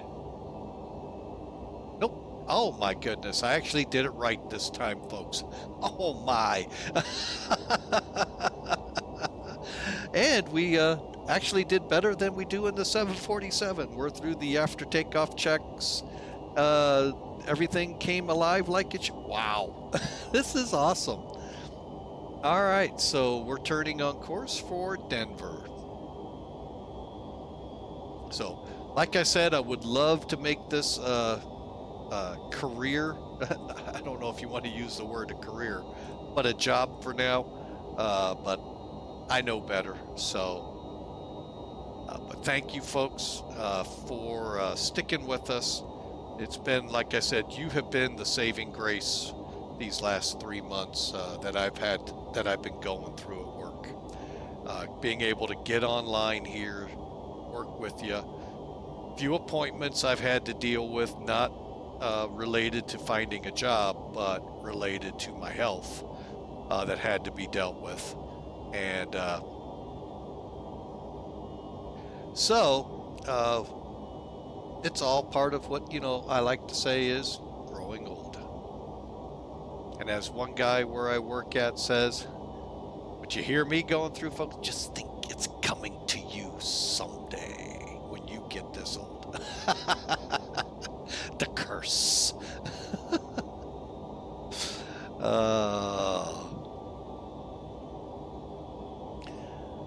But anyway, folks, I am so glad you're all here. I hope y'all are having a great Friday. Hope you're resting up for those of you doing cross the pond, because tomorrow will be a challenge. Those of you that think you can go from O'Hare to Frankfurt in 7 to 8 hours, well, you're going the opposite way. It's Frankfurt to O'Hare. You got 100-knot headwind. Yeah, 9 hours, maybe 10. So I really hope you all enjoy it. It's amazing, folks. And if you can't participate, you want to see this, try to get on SimAware. What's the one I have? VATAware? I'm trying to think what I have on my phone. VATMap is an app you can get out of the stores for your phone. Oh my gosh, I always love looking at it, folks. 1,300 to 2,000 connections, most of which between the US and Europe, or the Europe and South America and Africa. Just incredible. So take a look at it. All right, folks, we are in cruise, and who knows, maybe next year, God willing, maybe I'll return to the across the pond world. Actually, it doesn't have to be next year. October is the where they go eastbound. Every 6 months, folks, is this event. So, all right, we are in cruise. We are on course, and we are standing at an hour, and we'll call it an hour out. So I hope y'all enjoy, and I am going to take a quick look at a couple things here to get numbers from the charts that come from that checklist I pointed you to, and see how well they translate at Denver.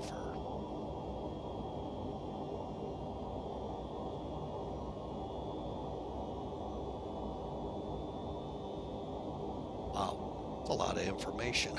I just, wow. All right.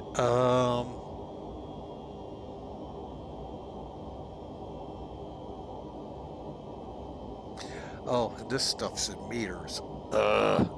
No offense, guys in Europe. I hate meters. I really hate meters.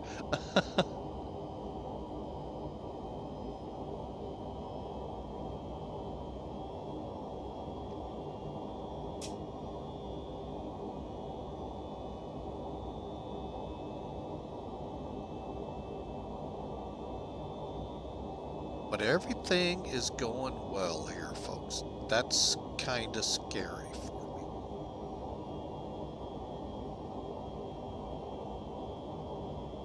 I'm going to go take a look at who is, oh, not that picture page. See who's all in here, enjoying this wonderful flight. Oh yeah, we got quite a few. Good. Love it. Missing one important person. Let's see if he's not working.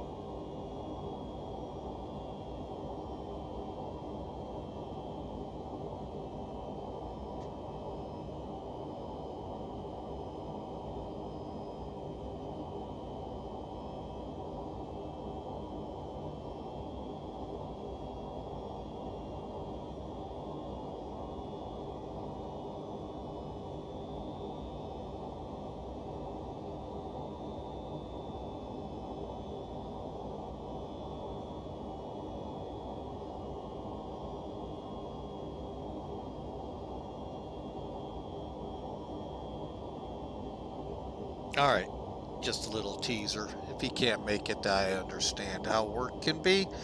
But little preview, folks. I've been saying it from the beginning. There are AIRMETs in place over Denver. AIRMETs are meteorological warnings, just like SIGMETs, significant weather. Well, we have either turbulence or icing. It's Denver, folks. You haven't figured out, Denver is gonna be icing. So let me bring in Sim Toolkit here for a second. Okay, let's go to SkyVector, folks. This is a free service. I'm gonna just put the flight on. I'm not gonna put down our waypoints. To DEN and get rid of that. Get rid of. There we go. All right, so you can see this precipitation around here, right? Well, actually, now we're marginal. That's a little better. So let's go to the world. All right, we're somewhere along in here. That's fine. All right, so if you go up here to layers, SIGMETs will show up. SIGMETs are, a lot. That's how you find your thunderstorm lines. Now, if you just want turbulence, you can go here. What? It's Mr. Hawker in the house.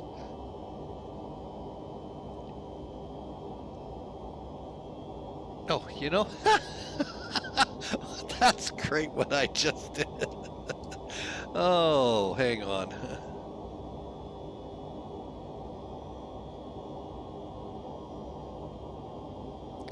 All right, and Hawker, our moderator, is here. He's the one that's been pushing me to fly this MD-11, have it. You know what? He's not around when it's ever flying. But anyway, so here's turbulence, folks. That's this green box. Okay, let's go to icing. That's all of this, folks. Yeah, winter is not wanting to let loose yet. So we have to deal with this coming down into Denver. Yippee-ki-yay, I've never done it in this plane.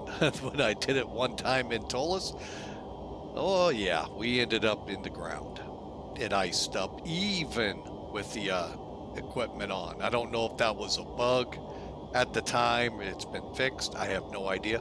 But as you can also see as I hover over Denver, the METAR and TAF terminal area forecast for the area. And it is saying rain and snow, snow and drizzle and ickiness.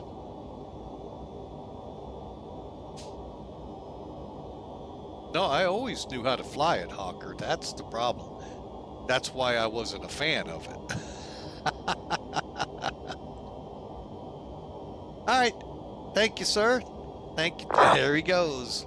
Spamming us with the icons. Love it. So anyway, folks,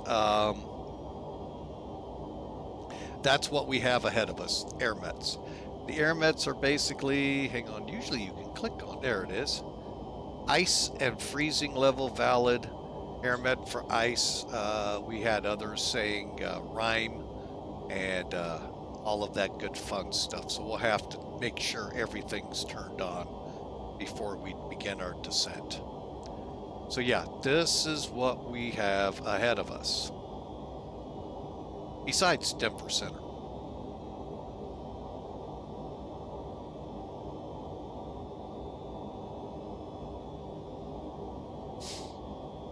And we got a little bit of scattered precip around. Dallas had it, but there's where Denver comes in just after, or just before HALEN, our top, well, where we start the star.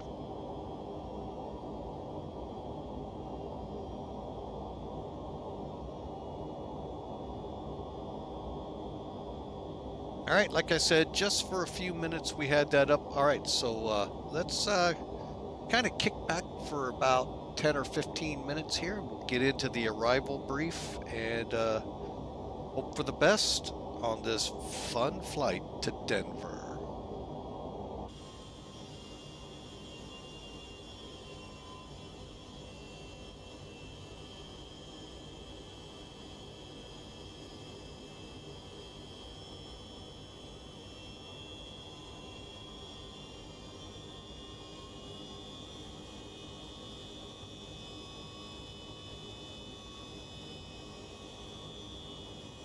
And for those of you flying across the pond, if you're so inclined, this is an aircraft very common to cross the pond.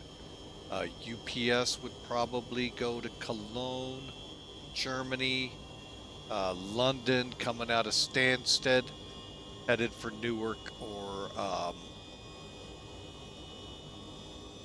Louisville. Trying to think. How did I not know that? Nick could not come up with that word. So, just like FedEx, same thing.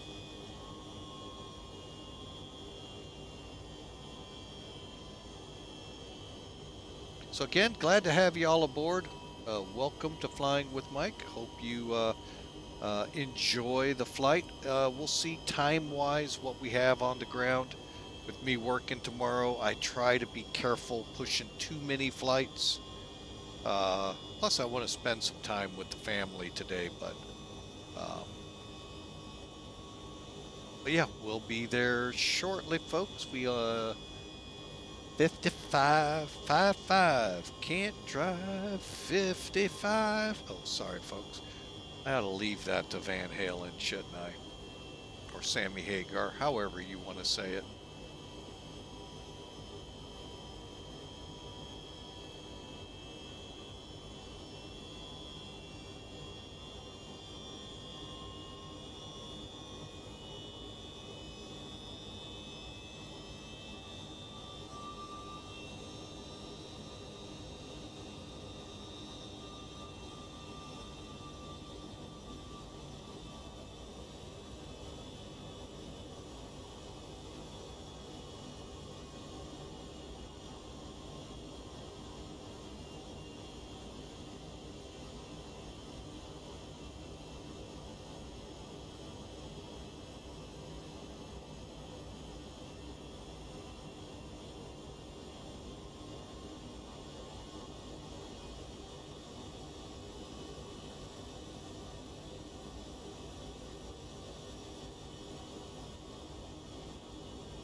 All right, folks, we've enjoyed looking out the plane here. Let's get in here and do up our arrival brief. For that, we'll use NavGraph charts. And no, we're not on the ground in Dallas anymore. Coming up to Rollis, which is the termination point of the Logan 8 departure for us. And then we continue on with TOTOE to HALEN. Not Van Halen, but HALEN. All right, we are gonna fly the Nix 3 arrival, or 35 left, if we're so lucky to get it. So basically, we're gonna go from HALEN. Well, let's first get up top here. Let's do this properly. The D8 channels 125.6. Airport is 5,434 feet up, called the Mile High City, Denver. Transition, of course, 18,000, and you got to be RNAV capable, which means DME, IRU, or GPS, or all of the above. Radar is required. Turbojets only. Narnio. Oh, wait, that's a book. Narno. Don't file. Where is Narno? Oh, down here. Okay.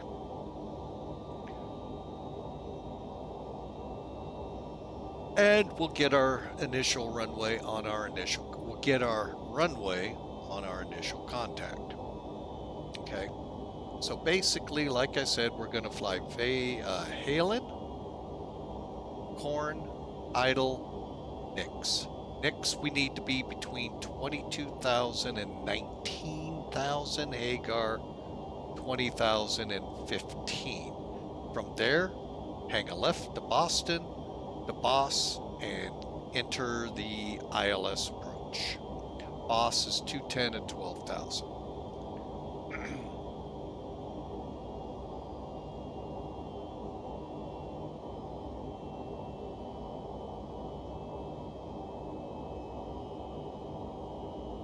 All right, folks, and if you miss anything, folks, feel free to catch it on YouTube. It'll be there for you.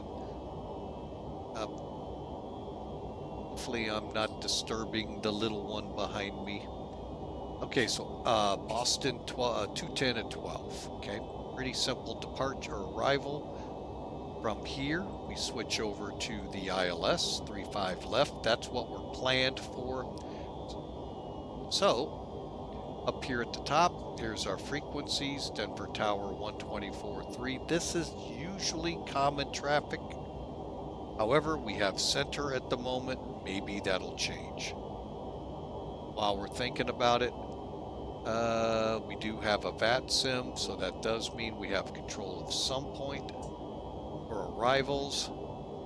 34 minutes ago, winds 2607, light rain, ceiling 1,200 feet, broken 2,600 feet, overcast 3,500. Hazardous weather information you can catch from flight service. Good luck on VATSIM for that one. PIREPs on the Denver area, reported moderate turbulence, 20,000 to 17. PIREP for light to moderate icing, and let's see, what else do we have? So we got Rymite. Okay, so they're bringing in some of the real NOTAMs. So stuff to expect from 10,000 up. Remember, you're only 5,000 feet up at 10,000 feet above the ground. Okay, so we got simultaneous approaches. VATSIM's going to allow runway 35, 35 left, 35 right. And a NOTAM, notice to air missions, bird activity around the airport. They're icing up too. All right, so ILS today is 1085, approach course 353. Diamond is our final approach, 7,000. which is 1,500 feet above the ground. Decision. Okay, decision, altitudes, and heights. Altitude means above sea level. Height means above ground level. Just so you get them together, 5634 above sea level. Notice it's 200 feet above the airport. 200 feet AGL. And if we do have to do that dreaded missed approach, climb to 10,000, hang a right to Gillette, and hold.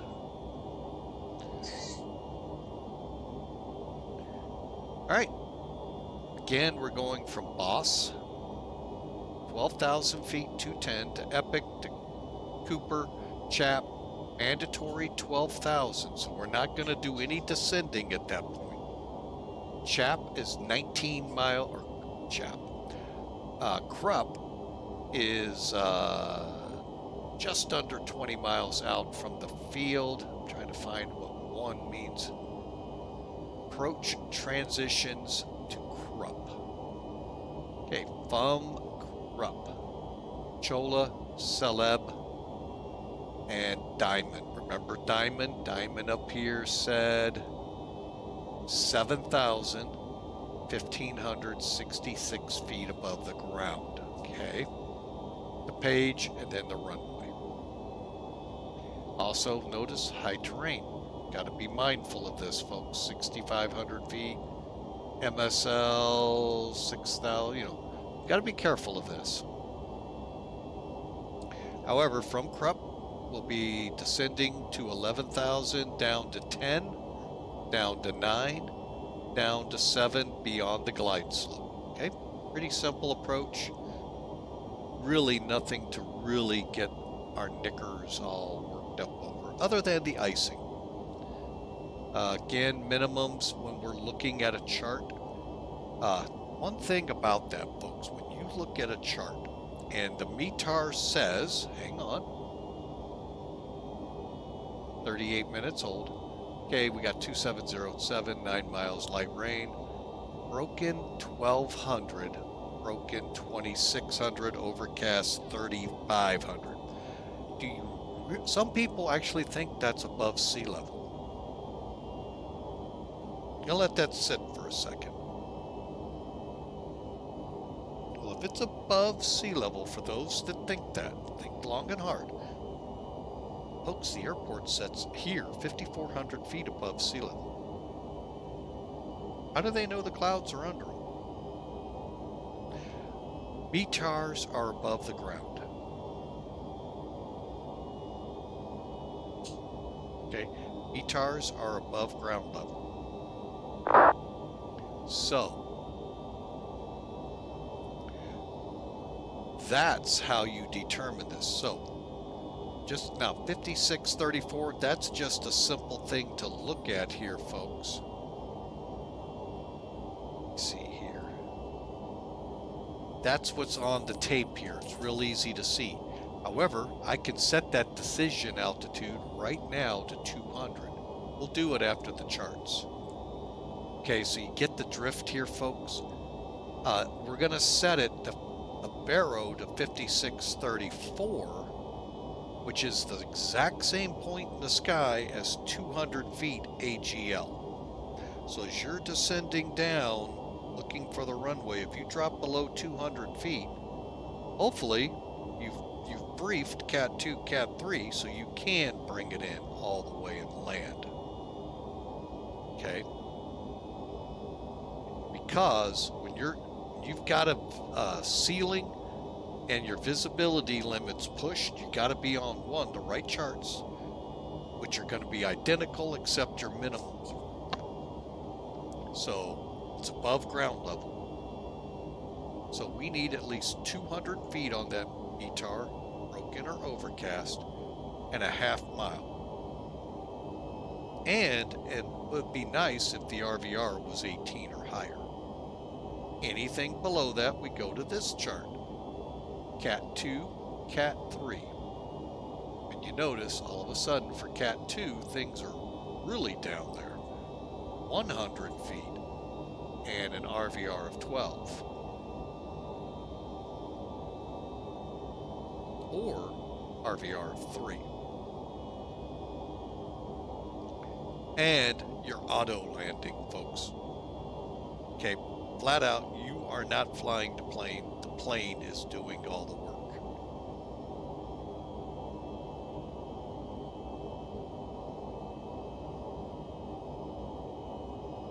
All right, so got the minimums. Now, for some reason, the touchdown lights and centerline lights aren't there. So long as we're on a flight director, autopilot, or HUD, we can lower to 18 on the RVR on this one. But overall, folks, it's a half mile, 200 feet. And we're looking at, I don't even know what we're going to fly this at. Landing. Update.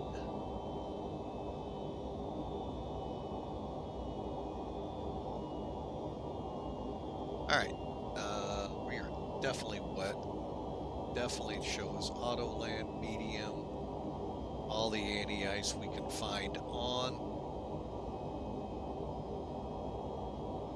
Okay, so we're looking at a VREF of 150 and approach speed of 155. Okay, so that's what we're kind of going. We'll show you where we got that here in a second on the chart. So we're looking at this part of the chart here, folks. 2 minutes to 1 minute and 50 seconds from Diamond to missed approach, 4.7 miles.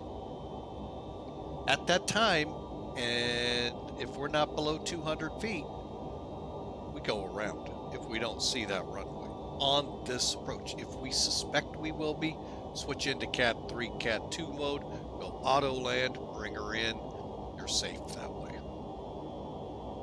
Missed approach right here from 10,000 over, and we're going to have a full lighting array also too. Happies should be on the right.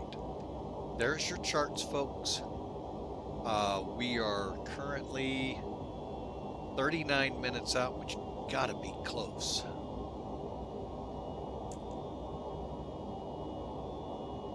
Still showing 183 miles out. Okay. All right, so there's our charts.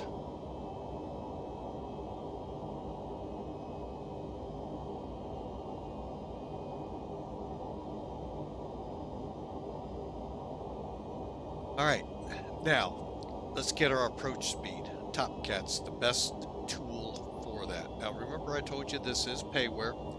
We were doing takeoff from Dallas. Now we're in the landing phase. So let's make sure our numbers are right. 12,000 feet, 150. We do have a slope down 0.5%. I'm going with a wet runway. Going to get a quick weather update. 3,500 overcast broken 26, broken 12. Okay. Altimeter's 3019. Okay. And we're going to set 35 on the flaps. Engines and airfoil, meaning engines and wing. Auto land, and our brakes will be at medium. So we're going to be 156, 161. Let me double check. Estimated 442. Or redo here. 155, 160. All right, so there you have it, folks. Landing distance required 10,000 feet. Now we're going to actually use call it 7,500 feet, but we are required to be on a 10,247 foot runway with the setup we have.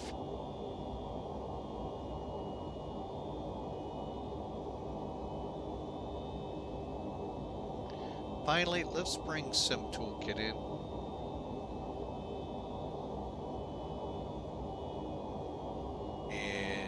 D8us. You guys can do the same here. Keep this sight in mind. especially tomorrow, folks. You can start it on the ground in Europe, wherever you start your cross the pond. You can go here and check the airport you're going to. Most likely it will have a D-ATIS. Okay, and you can see how things are going as you cross. So we're going to scroll down here, look for Denver in our case, arrival, and see if we first off have any FICONs. I don't see any. Alright, so we're looking at, we saw this as a special, 26079. We've been through this part. Here's the hazardous weather, PIREPS. This, by the way, is real. This isn't VATSIM, Pilot's Edge, POSCON, IVAO. This is what's really being broadcasted at Denver as of 20 Zulu. 46 minutes ago.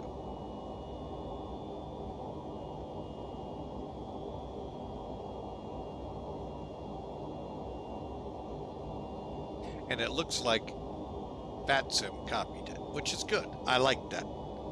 Fortunately, there's no FICONs in this, which would have been really nice. Why? That tells you your braking action. All right, we're getting close to HALEN, folks. All right, so let's get into it. Braking action, since we don't have it, I'm going to go with medium. Wind. Got a 1 knot headwind, so really we're just going to go with a 0 component. We're going to need 1,800 meters for this, and need to do a quick conversion page here.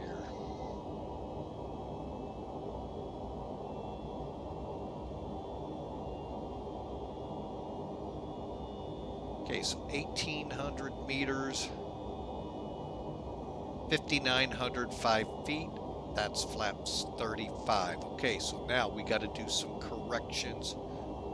Weight. Again, this is all very difficult to work with because it's kilograms.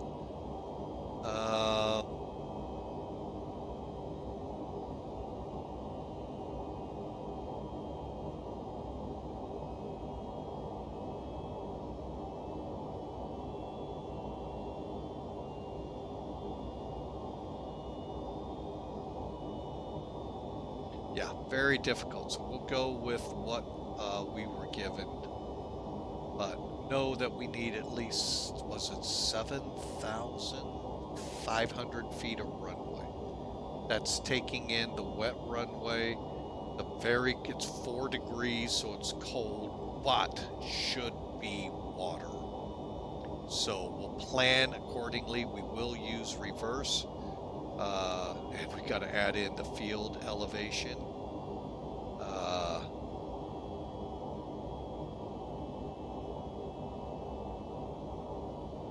Oh yeah, there's a lot to factor in, folks. So we're going to go with 7,500 feet of runway needed. Okay, our crosswind is fine. All right, so we're going to go ahead and start thinking descent.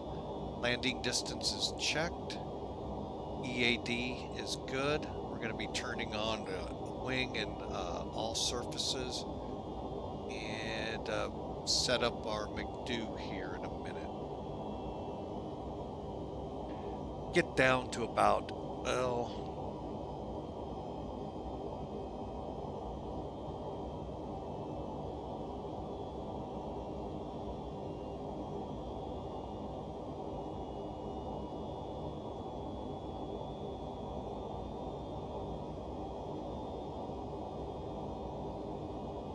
trying to think through. Look at my chart again. All right, so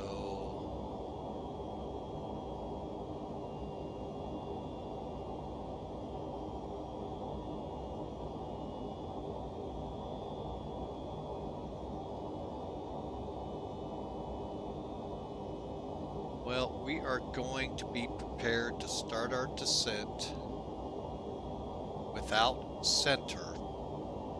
Let's see, 36 minus 19 times 3. We could get in almost idle at altitude. So, folks, if you're flying into Denver, just realize they could keep you before they tell you to get down. But if they tell you pilot's discretion, I usually start going because that's what they want.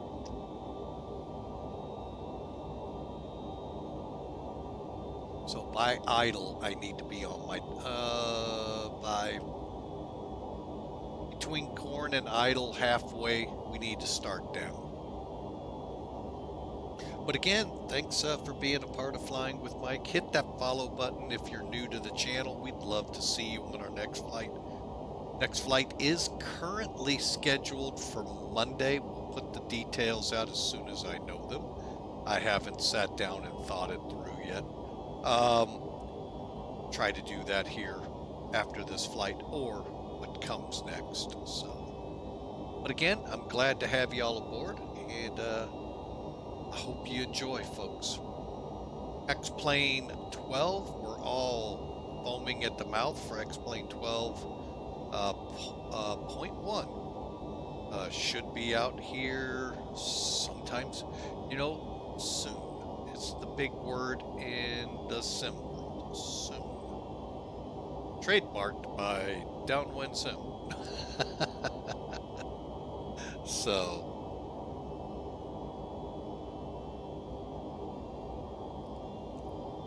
we had fun with that a few flights back. All right, so here we go, folks. And here soon, we should be, if Denver is still up, entering their airspace. They are.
All right, folks, I am going to take a, hopefully, let's see.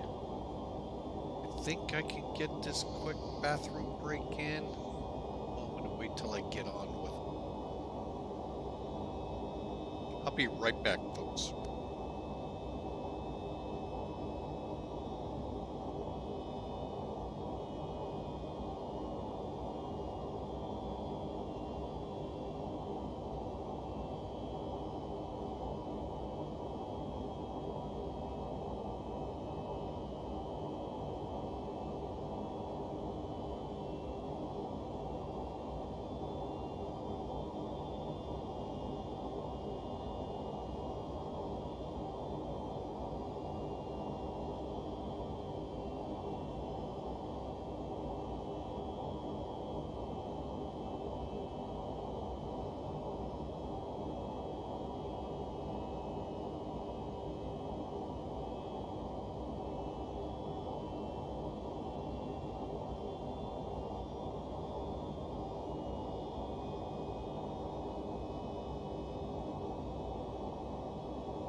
Alright folks, we're back with you, and this will be the only flight today.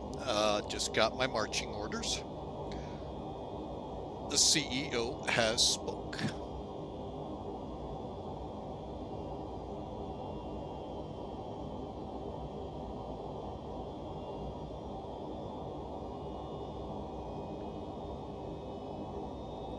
Let me make sure I didn't miss anything. No, I did not. Okay, got Denver 127.65. Okay, we're ready to switch over when called upon. So folks, again, welcome Flying with Mike.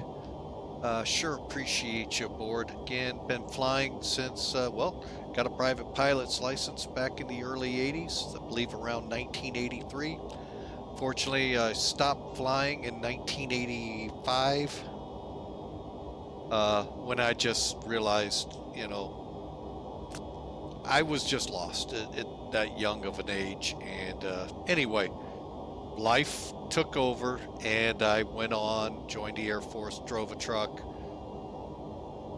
About 1998-99, got into flight simming to get me back to what I really missed and still do to this day, flying. With flight sim either 98 or 2000, and from there I did, like everyone, 2000, 2002, the best Microsoft simulator ever, Century of Flight, which was 2004, then into FSX, and then after that long run of FSX, switched over to X-Plane, and not going back, folks. Y'all ought to think about it. All right, so there you heard it. Let's get over here to, oh, where are you? To our guy in the center and find out what we gotta do. Rocky Mountain 395, wind 340 at 30, gust to 39er, runway 32, at Rapid City, clear to land.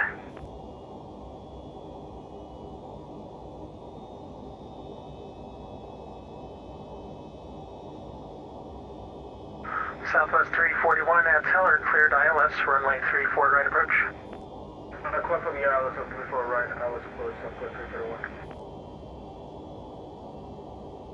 Denver Center, UPS 3364. With you, flight level 360 for Denver, landing 35 left if possible. UPS 3364, Denver Center, good afternoon.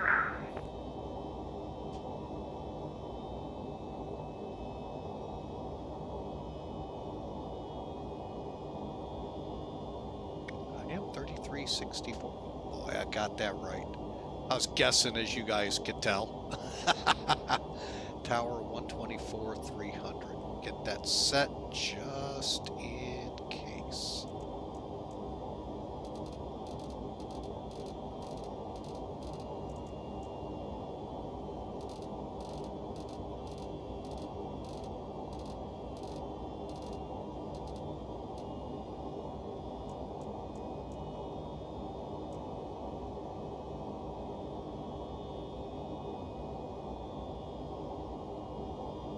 Alright folks, and as you can tell, top of descent is not far off, so we may have to help them out. Looking at our thing, 50 miles out. Alright, so let's get our takeoff page set.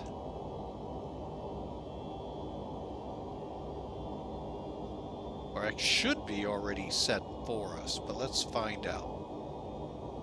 Alright, so we're showing clean, flaps up, 204. Denver Center, Delta, 22 heavy, or not done. 171, flaps 28, 159. 22, Denver Center, radar contact, climb maintain flight level 390. Approach speed, Delta, flight level 390, Delta, 61, 56. All works for me.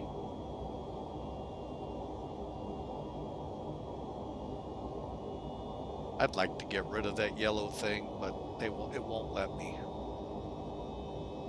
Okay, so descent, EAD and system status checked, landing data checked and set, windshield anti-ice requirements and descent limits set. Alright, so let's get up here, turn it all on.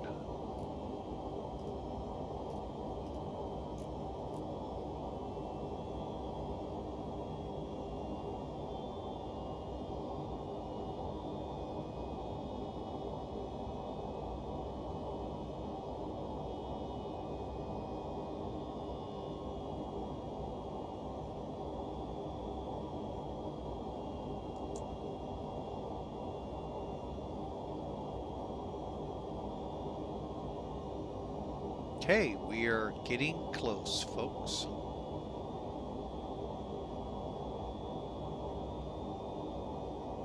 You've been ready to JetBlue 856 via the next 3 arrival at Millennium, North Hudson area 3019.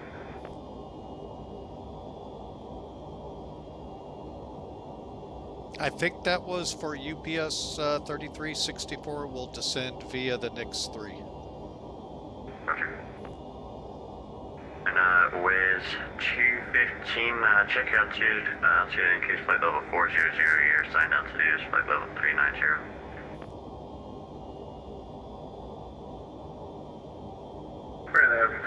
We'll check that out. Denver Center, good afternoon. Streaming 226 will be climbing through 8,000 for climbing by descent. Ring 226, Denver Center, radar contact, climbing to flight level 380. Climbing to flight level 380 for Streaming 226. Sir, good afternoon. JetBlue 856, solid shot 34 left. JetBlue 856, Denver Center, runway 34 left, group takeoff. Good for takeoff from the 34 left, JetBlue 856. Denver Center, good evening, United 2415 at then, request taxi, we have uniform. United 2415, runway 8 taxi via Charlie Sierra Mike. Ah, looks like the tower. 8 via Charlie Sierra Mike, United 2415. United 2441, expect ILS runway 35 left approach outdoor transition. Alright, expect ILS 35 left, United 2441. West 215, descend and maintain flight level 390, should be at 400. 350 for Swiss 215. That's 390. 390 approach Swiss 215.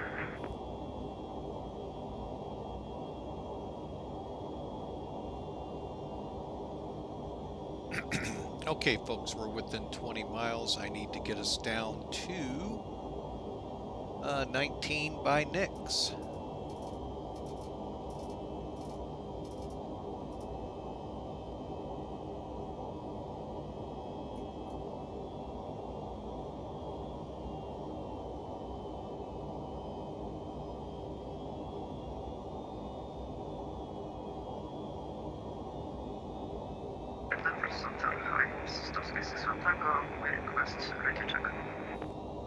Air Con, you're very quiet. Is it clear now? A little bit.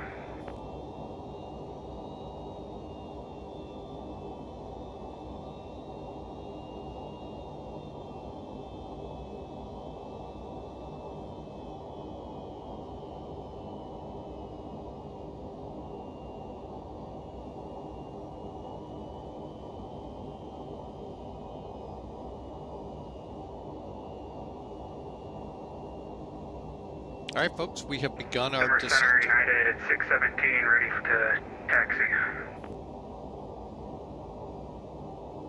At 617, runway 8 taxi via Charlie Sierra Mike. Runway 8 via Charlie Sierra Mike, United at 617. Blue 56, radar contact, say altitude.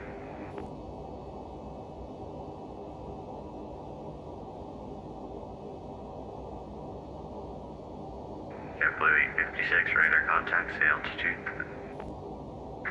JetBlue 856, sorry for that, passing 7,500.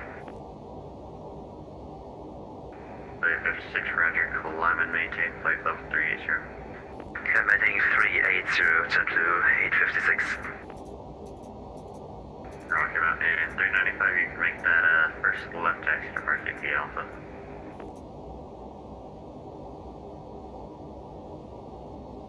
All right, folks, here we go. Just gotta watch your speeds. West 3032, Denver Center, push and start food, push you back, stop to the first line. Straight back to the first line, let's go with 3032.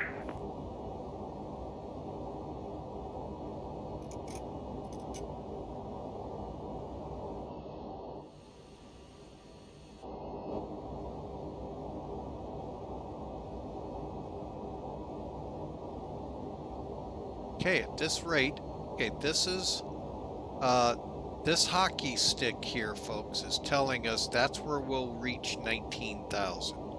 Hagar is 250, and the minimum Sky 61 Tango, 15,000. request cipher clearance to Telluride asphalt.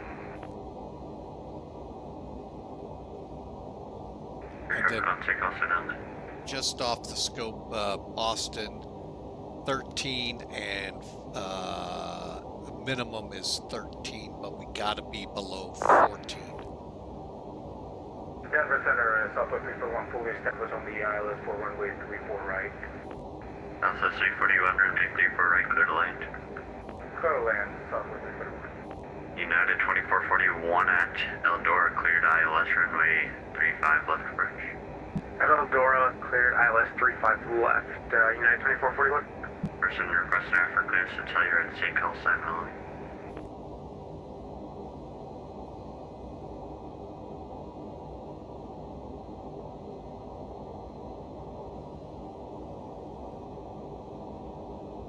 Denver Center, Skywest 1959 on the ground, Aspen, requesting IFR to Telluride with Alpha.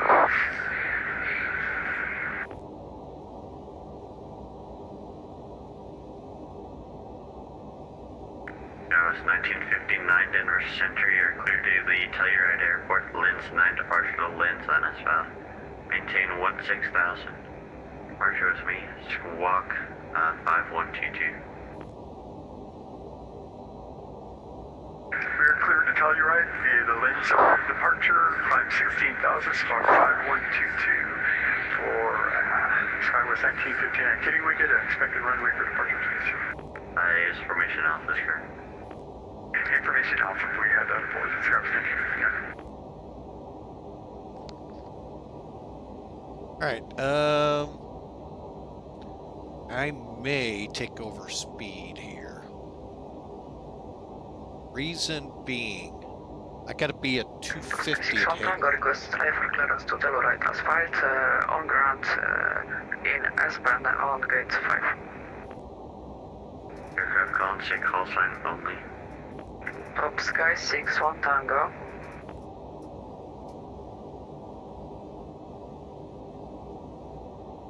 Now, why it's not set yet here, folks, I haven't clicked it yet. Tango Kilo Yankee 61 Tango. Top Sky 61 Tango, clear to Telluride. Lens 9 departure to Lens on S-Val. Maintain 16,000 departure with me. Squawk 0006.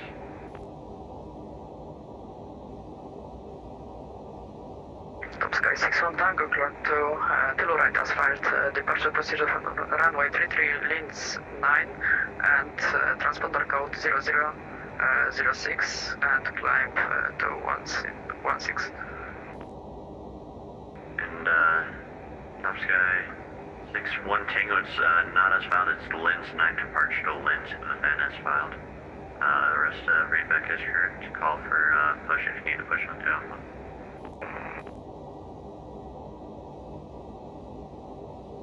Second for Top Sky 61 Tango.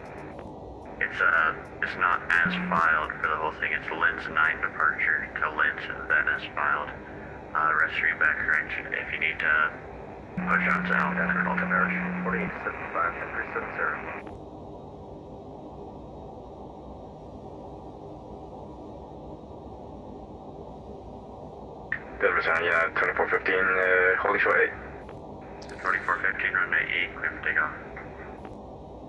8, clear for takeoff, United 2415. Southwest 341, exit right, and you can taxi to parking via Foxtrot. Vacating runway on the right side for Foxtrot, Southwest 341. American Alright, 4875, kind of been Denver quiet Center, here and because it's pretty noisy here. Let's do some testing. Cabin control, Taylor, Classified 3A, smooth you fly level 360.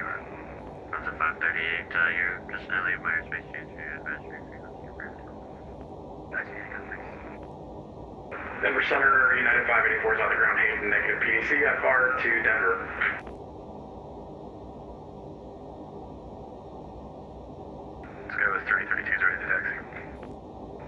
3032, runway 25 taxi via Bravo November Golf. Bravo November Golf for Skywest, runway 25, Skywest 3032. And person that I think was Hayden to Denver, go ahead.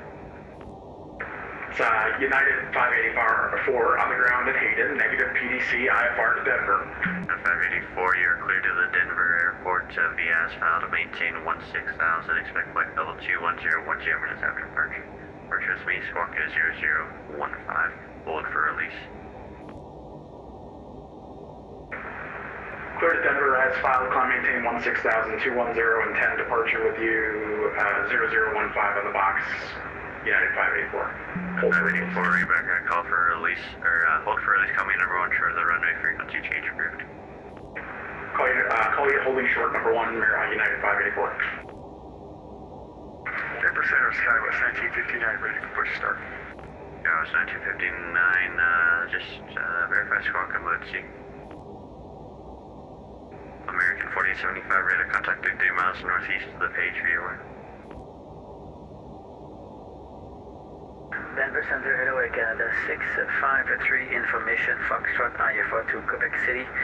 We are ready to copy the clearance. Okay, 653, no flight plan on file. United 2441, runway 35 left, clear to land. 35 left, clear to land, United 2441. United 617, runway 8, clear for takeoff.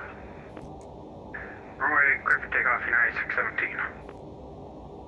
Denver Center, Skywest 1959, mode Charlie, push start. Skywest 1959, I'm still not showing you where you located at then. We are at Aspen 5122, is our squawk. I'm sorry about that, push onto Alpha for face south. Onto Alpha, face south, Skywest 1959. Alright, folks, I know I've been really quiet. Hope you've been enjoying all the traffic. We're just 7300, calling United 2415. trying not to miss anything. Okay, I think we just lost Nix. Someone else was just calling, anyone unanswered, say again. So I'm going to go ahead and set Denver Center, 15. hello from United 441. We are on the ground with you at Aspen. Information Alpha is aboard. Requested clearance over to Telluride. Boy, I may have to 441, disconnect. Denver This Center, getting a you're clear little to the hard to Telluride hear. Airport, Lens 9 departure to Lens, then as found. Maintain 16,000, departure with me, squawk 5557.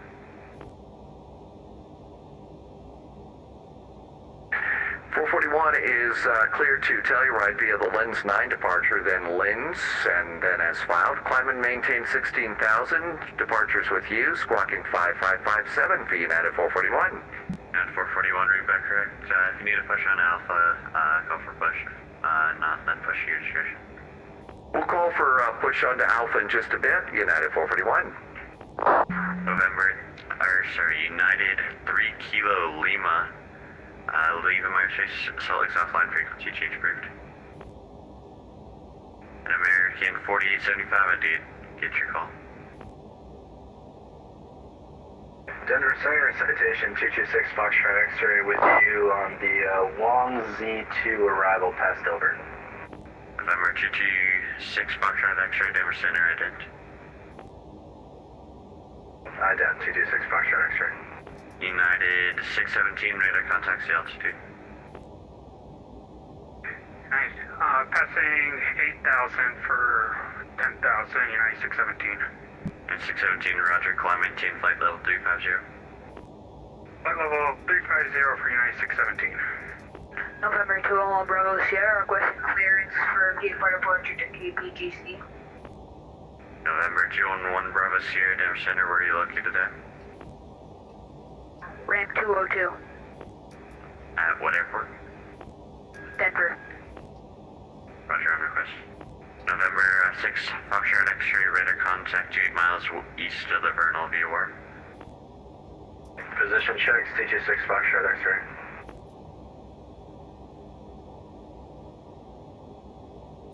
Bravo Sierra, ready to copy.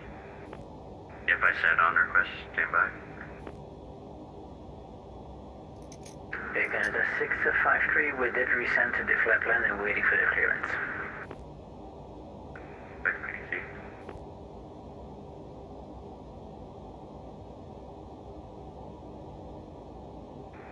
UPS 3364, expect ILS 35 left approach, boss transition. UPS 3364, 35 left, boss transition. Thanks, sir. Denver Center, hello, Southwest 5677 on the ground at Colorado Springs. There's no deck, high approach Denver. 198 Denver Center, ident break the southwest S rings, S1 stepped on you, say call sign on them. Southwest 5677. Southwest 5677 Denver Center, you're cleared to the Denver Airport to Spring 6 departure radar vectors at Dame, then as filed. Maintain 10,000 departure, it's me, squawk 5143.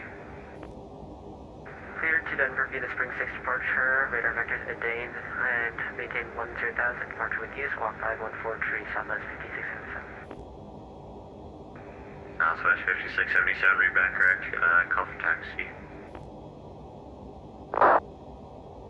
United 2441, welcome Denver, exit left taxi to parking via Mike. Harlock to left taxi to parking via Mike, United 2441, thanks. Sky was 3032 is ready to go to 25.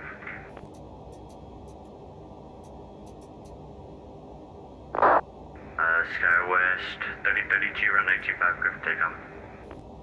25 clear for takeoff, Sky was 3032. Delta 2292, Lima airspace, Alex offline, frequency change approved. Right, get Delta 2292, good afternoon.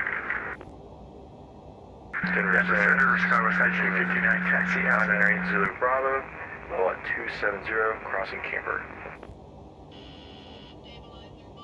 Skywest 59, November 598 to Zulu Bravo, Denver Center, ident. Ident 598 Zulu Bravo. That was 1959, runway 33, taxi via Alpha. Runway 33 via Alpha, Skywest 1959. Information Bravo is now current. Winds are 3206, S15. Bravo aboard for Skywest 1959. UPS 3364 at Boss, cleared ILS, runway 35 left approach. UPS 3364 at Boss, cleared for the approach, 35 left. And November 1 Bravo's here, what's your type aircraft and destination? And what do you like flight on the whole way? Type aircraft is a BE-9L, negative flight following. And where, what direction of flight? KBGC, the arrival airport. My apologies, KBJC.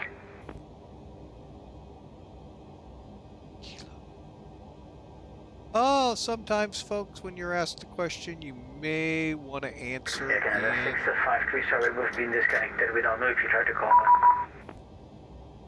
November 1 Bravo Sear, cleared out of Denver class Bravo airspace, maintained VFR at or below 8,500 departure with me. Squawk is 0027. Cleared for the Bravo airspace, maintain VFR at or below 8,500. Departure frequency is this frequency 0027 Squawk Bravo Sierra. all right, 210 Boss, folks. I'm going to switch over to the other chart and we'll fly this in. 3019. Let's just make sure nothing changed. American 7035 in Casper, Wyoming, requesting IFR 250, please. 3019. Up Sky 61, Tango push on the Alpha, approved, face south. Facing south, approved, Sky 61 Tango. November 8 Zulu Bravo, radar contact 42 miles northeast of the Vernal VOR. Skywest 3032, 7.6 for 10,000. Yes, 3032, thank you, radar contact line, maintain flight level 240. Clock to 240, Skywest 3032.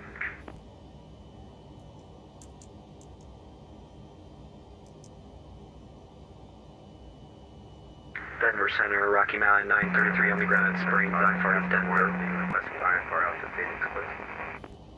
That was 2 at once, Casper person. Chap that was is where we'll American be. 7035, right? We are Yes, sir. deep in the soup American now, 735, folks. Roger, clear the Phoenix Airport, Alcott 6 departure, Cherokee, VOR transition, then as filed, maintain 3000, departure SB, squawk 1464. Clear up Sky Harbor on Alcott 6, departure, transition, we'll climb 13,000, squawk 1461, man, as soon as I find him. Good 735, read back correct, and call me for push onto Alpha. Alright, we'll call you for push on Alpha, 735 heading. UPS 3364, runway 35 left, could land. Cleared to land, 35 left, UPS 3364. Heavy. I better get that in there. Or hopefully, I am not. November 12 Bravo Sierra, ready for taxi.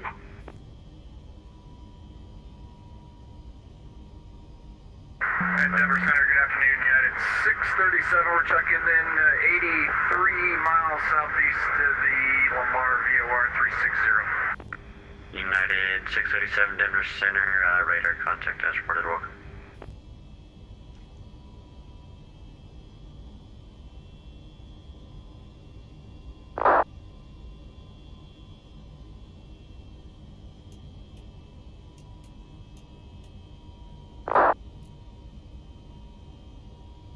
November 201 Bravo Sierra, ready for taxi.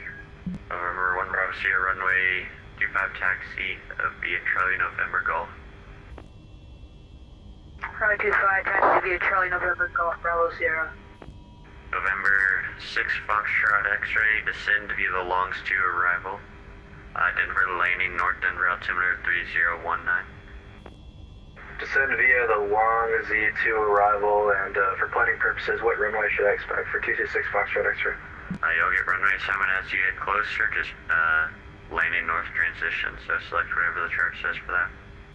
Alright, roger that. North transition, 226 Foxtrot X-ray.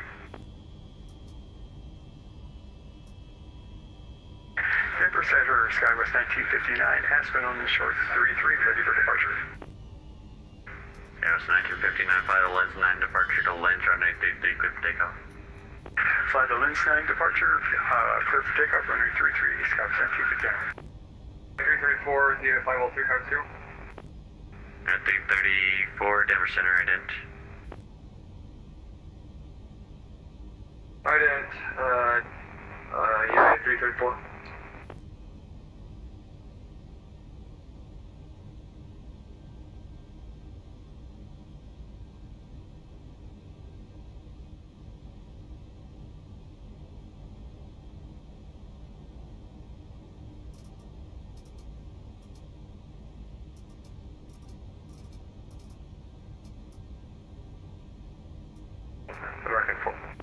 American 4875 descending via the Sky 3 arrival, Denver, then north and clear back on place.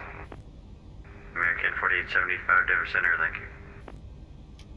Sky 61 Tango, ready for taxi. Sky 61 Tango, runway 33, taxi via Alpha. Wow, Alpha 33. Sky 61 Tango. Denver Skywest 3032, request flight level 260 as a fine. Yeah, steady 32, climb maintain flight level 260. 260, thanks. Okay, Skywest 3032. why am I not getting a glide slope?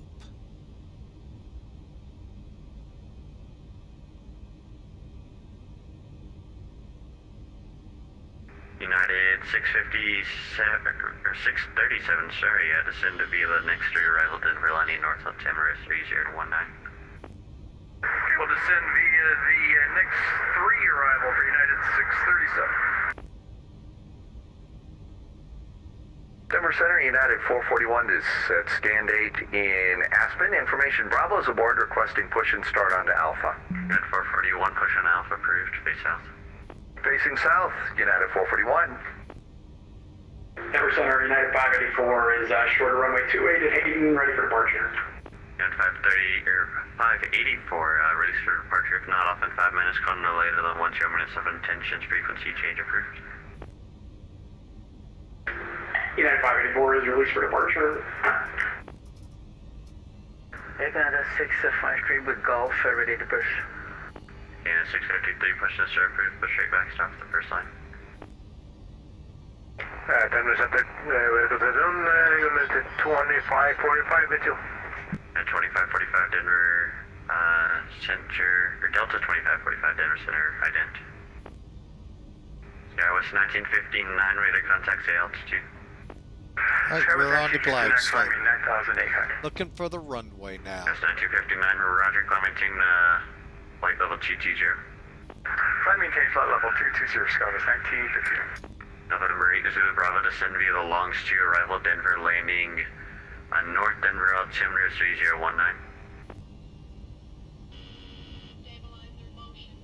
Descend via the Longs to arrival, 3019, 59 Zulu Bravo. Sky 61 Tango, holding short runway 33. Sky 61 Tango, hold short, runway 33 for entry space. Roger, that's. United 198, descend via the T-bar 3, arrival Denver, landing North Denver, altimeter 3019.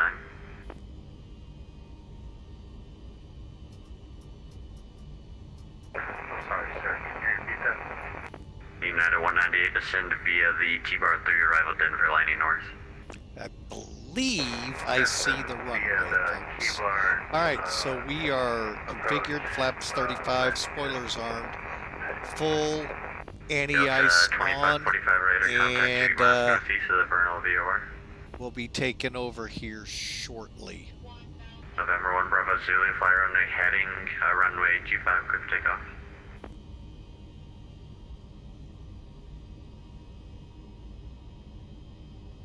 Denver Center United 584 is off runway 28 to Hayden, passing through 10,000 runway heading.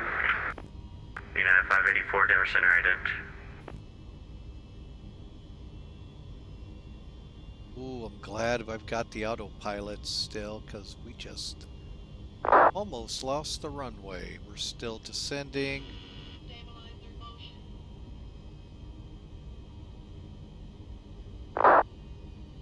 United 584, radar contact over the Hayden VR, climb maintain flight level 210, and proceed direct longs.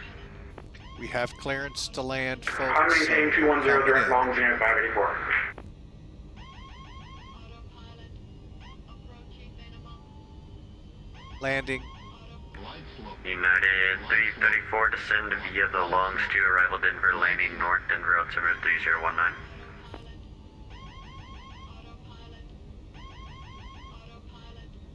Delta 22, leave my airspace, actually Milleniom, on my standby. November 12, Bravo Sierra, holding short runway 25. November 1 Bravo Sierra, flight runway heading, runway 25, quick for takeoff. Fly runway heading, clear for takeoff runway 25, Bravo Sierra. Delta 22, contact Minneapolis Center 133.4.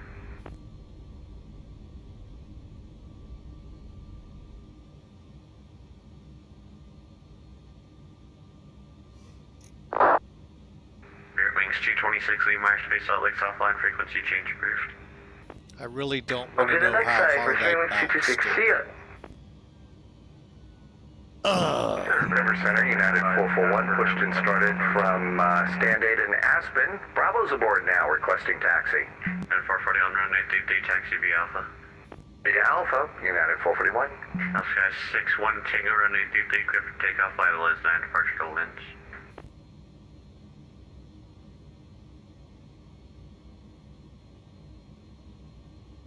Sky 61 Tango, clear for takeoff from runway 33 via Linz 9 departure.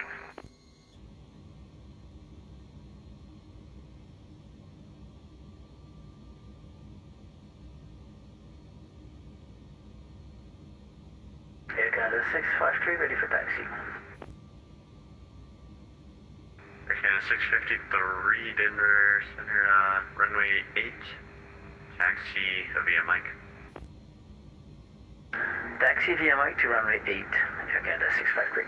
BS 3364, you can taxi to parking via Mike, Sierra Charlie. Mike Sierra Charlie for UPS 3364. JetBlue 856, leave my airspace, Salt Lake's offline, frequency change approved. That was a horrible landing. 856, frequency change approved. Thank you, have a great evening, bye-bye. United 40 miles east of Lake Vista, United 770 Denver Center, radar contact as reported, welcome.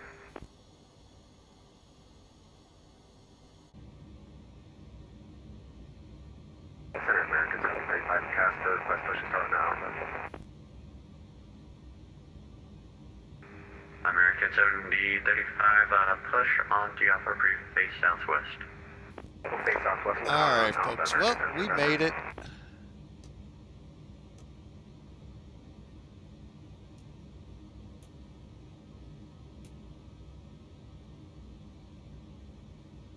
Denver Center, United 2444, stand Bravo 18 at Denver with information go. Request start and push. United 2444, push to start proof, push straight back, stop the first line. United 2444, push and start approved. That was Straight back first simply line.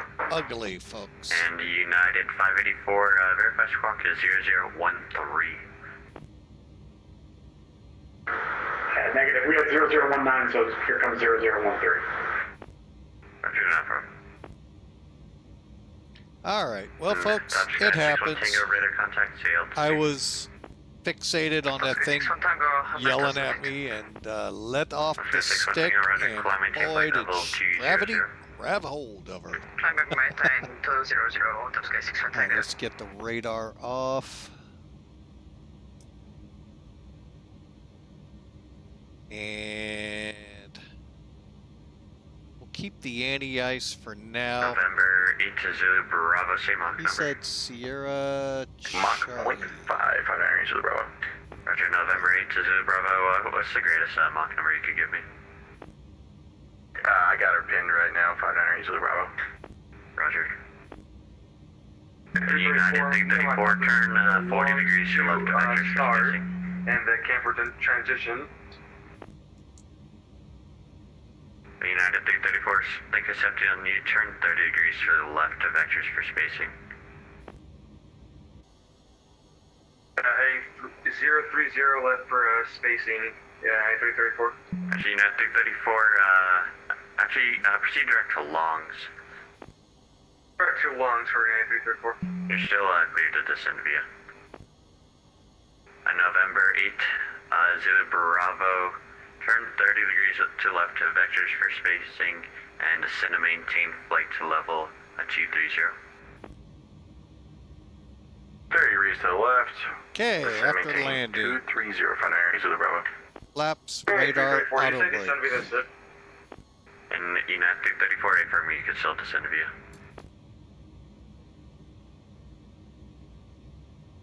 That, the 9334. Oh yeah, auto. We need to get the APU going. Center, Southwest 5677, on the ground at Colorado Springs, ready for taxi. Southwest 5677, runway 835 right, taxi via Hotel Echo. 35 right via Hotel Echo, Southwest 5677.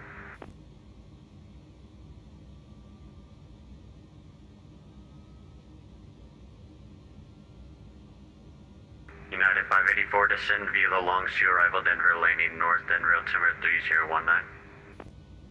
3019, descend via the Longs to arrival Denver, landing to the north, 584. Denver Center, United 441, holding short of runway 33 in Aspen, ready to go. At 441, fly the lens 9 departure, lens runway 33, clear for takeoff. Fly the lens 9 departure, runway 33, clear for takeoff. United 441.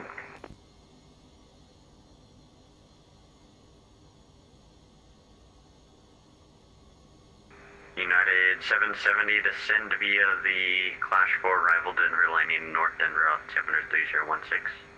Alright, landing north 3016, we'll descend on Alright, the folks, 54 UPS runway parks 9770. November further 1, down, Bravo, so Sierra, we'll head to that area. Houston Barber. FedEx is up there. November 1, Bravo Sierra, make a left 180 enter straight N35 right. Making a left 180, Bravo Sierra.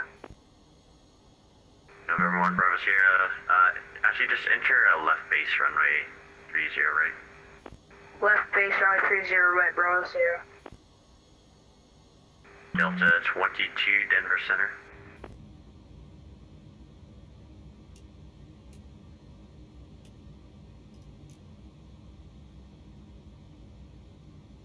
Actually, I think I still got my strobes on. November 9 Bravo Zulu direct longs, descend via the longs to arrival.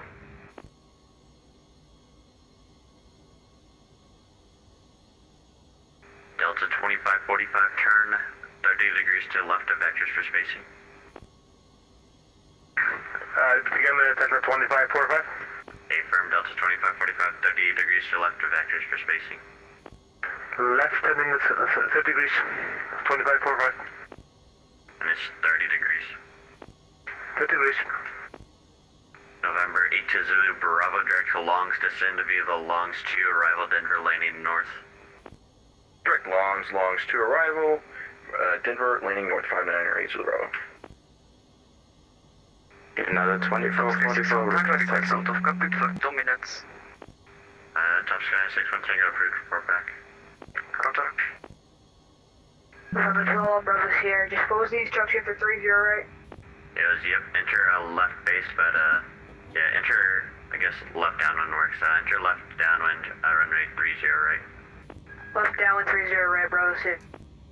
Okay, APU's running. American 4875, 10%. And we got all the anti-ice now shut down. Let's get the wipers at the same. Yeah, Canada 653, Okay. 08, ready for takeoff. Alright, we are set. Yeah, 653 APU runway on 86 with bleed. takeoff. Yeah, for takeoff on 8, Canada Shutting them down. 653. Another 2444 request taxi. 2444, you can contact tower on 124.3 for that. Another 2444, 124.3. November 8 Zulu Bravo, descend and maintain flight level 180. He is then too you can busy, so continue I am descent to just via- going to disconnect. Alright. Alright, folks. Whew. That got rough. Alright, anyway, seatbelts, exterior lights, doors may be opened, IRS off. We don't plan another flight.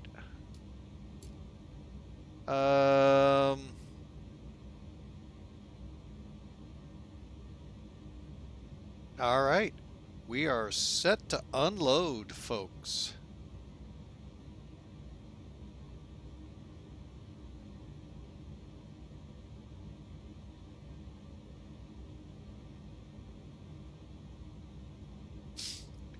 Whew, what a flight. Wow. Alright.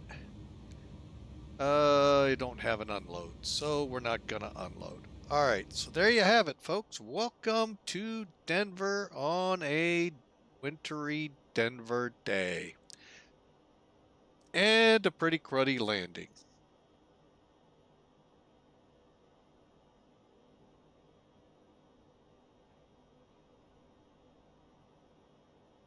I'm just clearing some things up here real quick. 400, well, they got us at 400 feet a minute at Mac Air, so we'll let it slide. Wow. Thank you for that grace. However, it wasn't so graceful at Sim Toolkit. We'll get into that here in just a second. I know where I screwed up on this approach, a couple of places, but most notably we'll go over. All right, so, oops, still got the beacons on.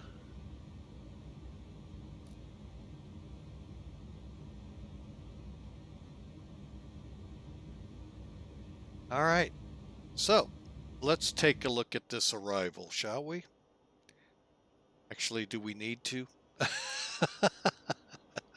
All right, folks, welcome again. Thanks for being a part of Flying with Mike.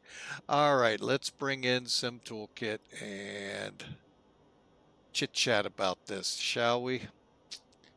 You got days like this, folks, where you just have a cruddy landing, and this was one of them. We turned off VATSIM for a reason, folks. Way too busy, way too complicated to try to talk over them. So it's just much easier to do it this way. All right, Sim Toolkit's in front of you, and let's take a look. All right, so as you can see, 1,575 feet a minute. Wrong one. Let's go back to the logbook. Click it, and we'll show you what we did wrong. First off, here's the run. That actually went pretty good. It got troublesome in here, and I don't understand a couple things with this plane. We'll get into that here. Maybe we'll be able to replay it. This one I have some hard times with getting it to replay. All right, 5G's on the landing, 1,575 feet. Although it didn't feel that rough, I could see where the bounce got it. 158 knots, that's where we were supposed to be and so forth. So let's look at the actual landing. All right, well, we landed short. That's part of the problem. What happened, folks? Oh, somewhere right in here, I got real tired of it saying autopilot, autopilot. Took my hand, moved the mouse, and that's when she dropped. And by the time I got a hold of her, getting ready to punch the throttles, she hit the ground. So I said, we'll just go ahead with it. Yeah. Oh, wait, I didn't mean to do that. Sorry, folks. So we landed 780 feet down the runway, 6 feet off the center line. That's actually pretty good, folks. You can see aircraft have landed here before. Probably not at 1,575 feet a minute. Now, Mac Air recorded us at 450. So I kind of tend to go with it because it didn't seem like we smashed. So we'll take a look at we'll try to take a look at this in the replay. So, but anyway, folks, there you have it. And that's just about the way the cookie crumbled. Literally, the plane crumbled. So, let's just do some things here real quick. Ground ops, we'll get rid of that. Close up.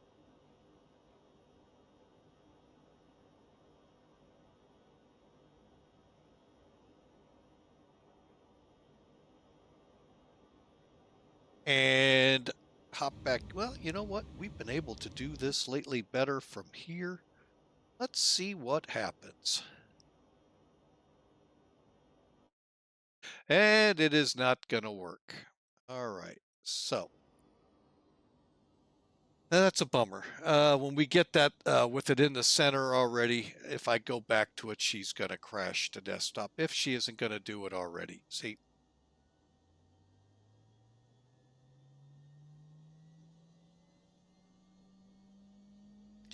All right, so we are going to get a crash to desktop. That's why I've put the banner up. All right, folks. Well, it is what it is. You know, like I said, I would have loved to have been able to replay the landing for you, but it is what it is. Sometimes that just doesn't work in X-Plane 12, and it could very well be because of what we have here.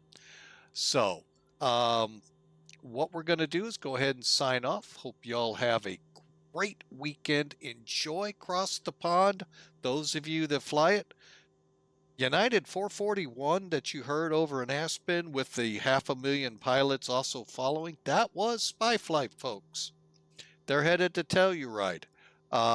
So he is going to be in the Across the Pond streaming and flying it. Wow, I still haven't crashed to desktop yet.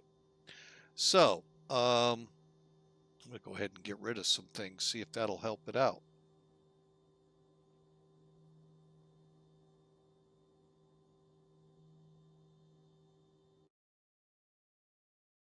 Oh, there it went.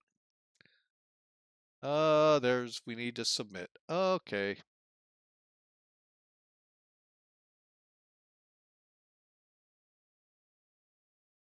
Ugly, ugly landing. But anyway, he will be in Cross the Pond tomorrow, so y'all are up and about flying it. Hey, I hope you enjoy. I'll be at work. So for now, folks, we're going to go ahead and call it. Don't know what our flight's going to be come Monday, but I guarantee we will hopefully be able to get into the air. So for now, folks, have a safe, great weekend. God bless you all. We'll see you Monday.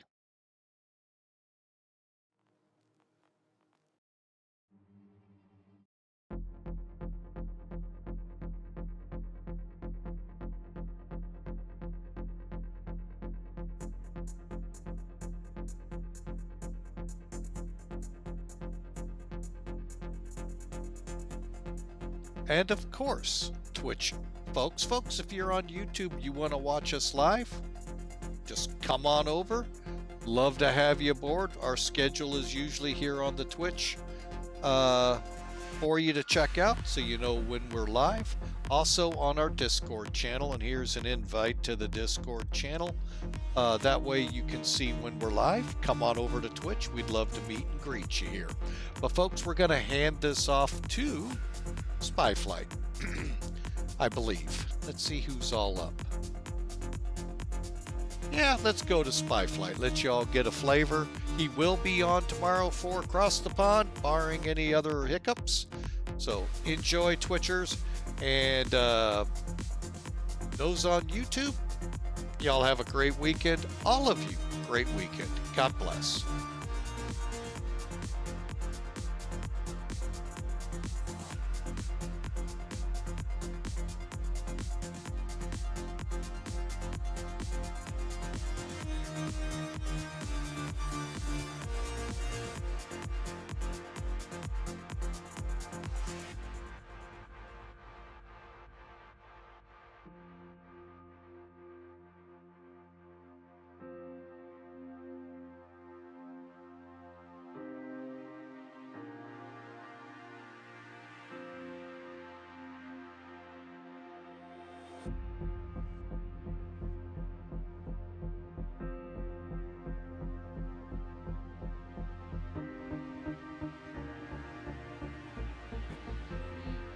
Auto brakes aren't going to be max.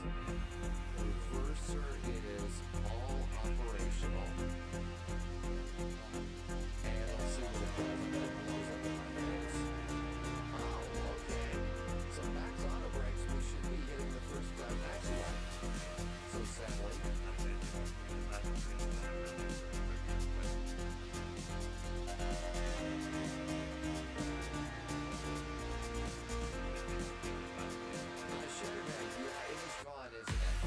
Contract with Disneyland ran out, so they did repaint it. I think the actual aircraft is still a United airplane. And you can check it out. It was November 36272, and so now it's just a standard Milleniom. That's a tough question to ask in Microsoft Flight Simulator. We got such great airplanes here.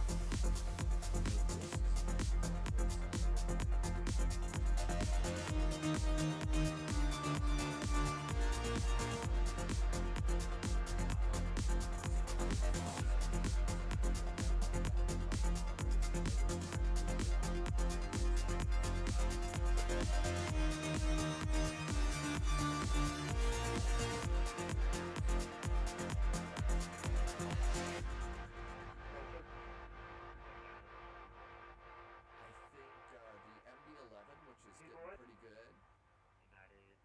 I know, come on, Bluebird. Yeah, that's going to be a fun airplane. Did I install the drag chute?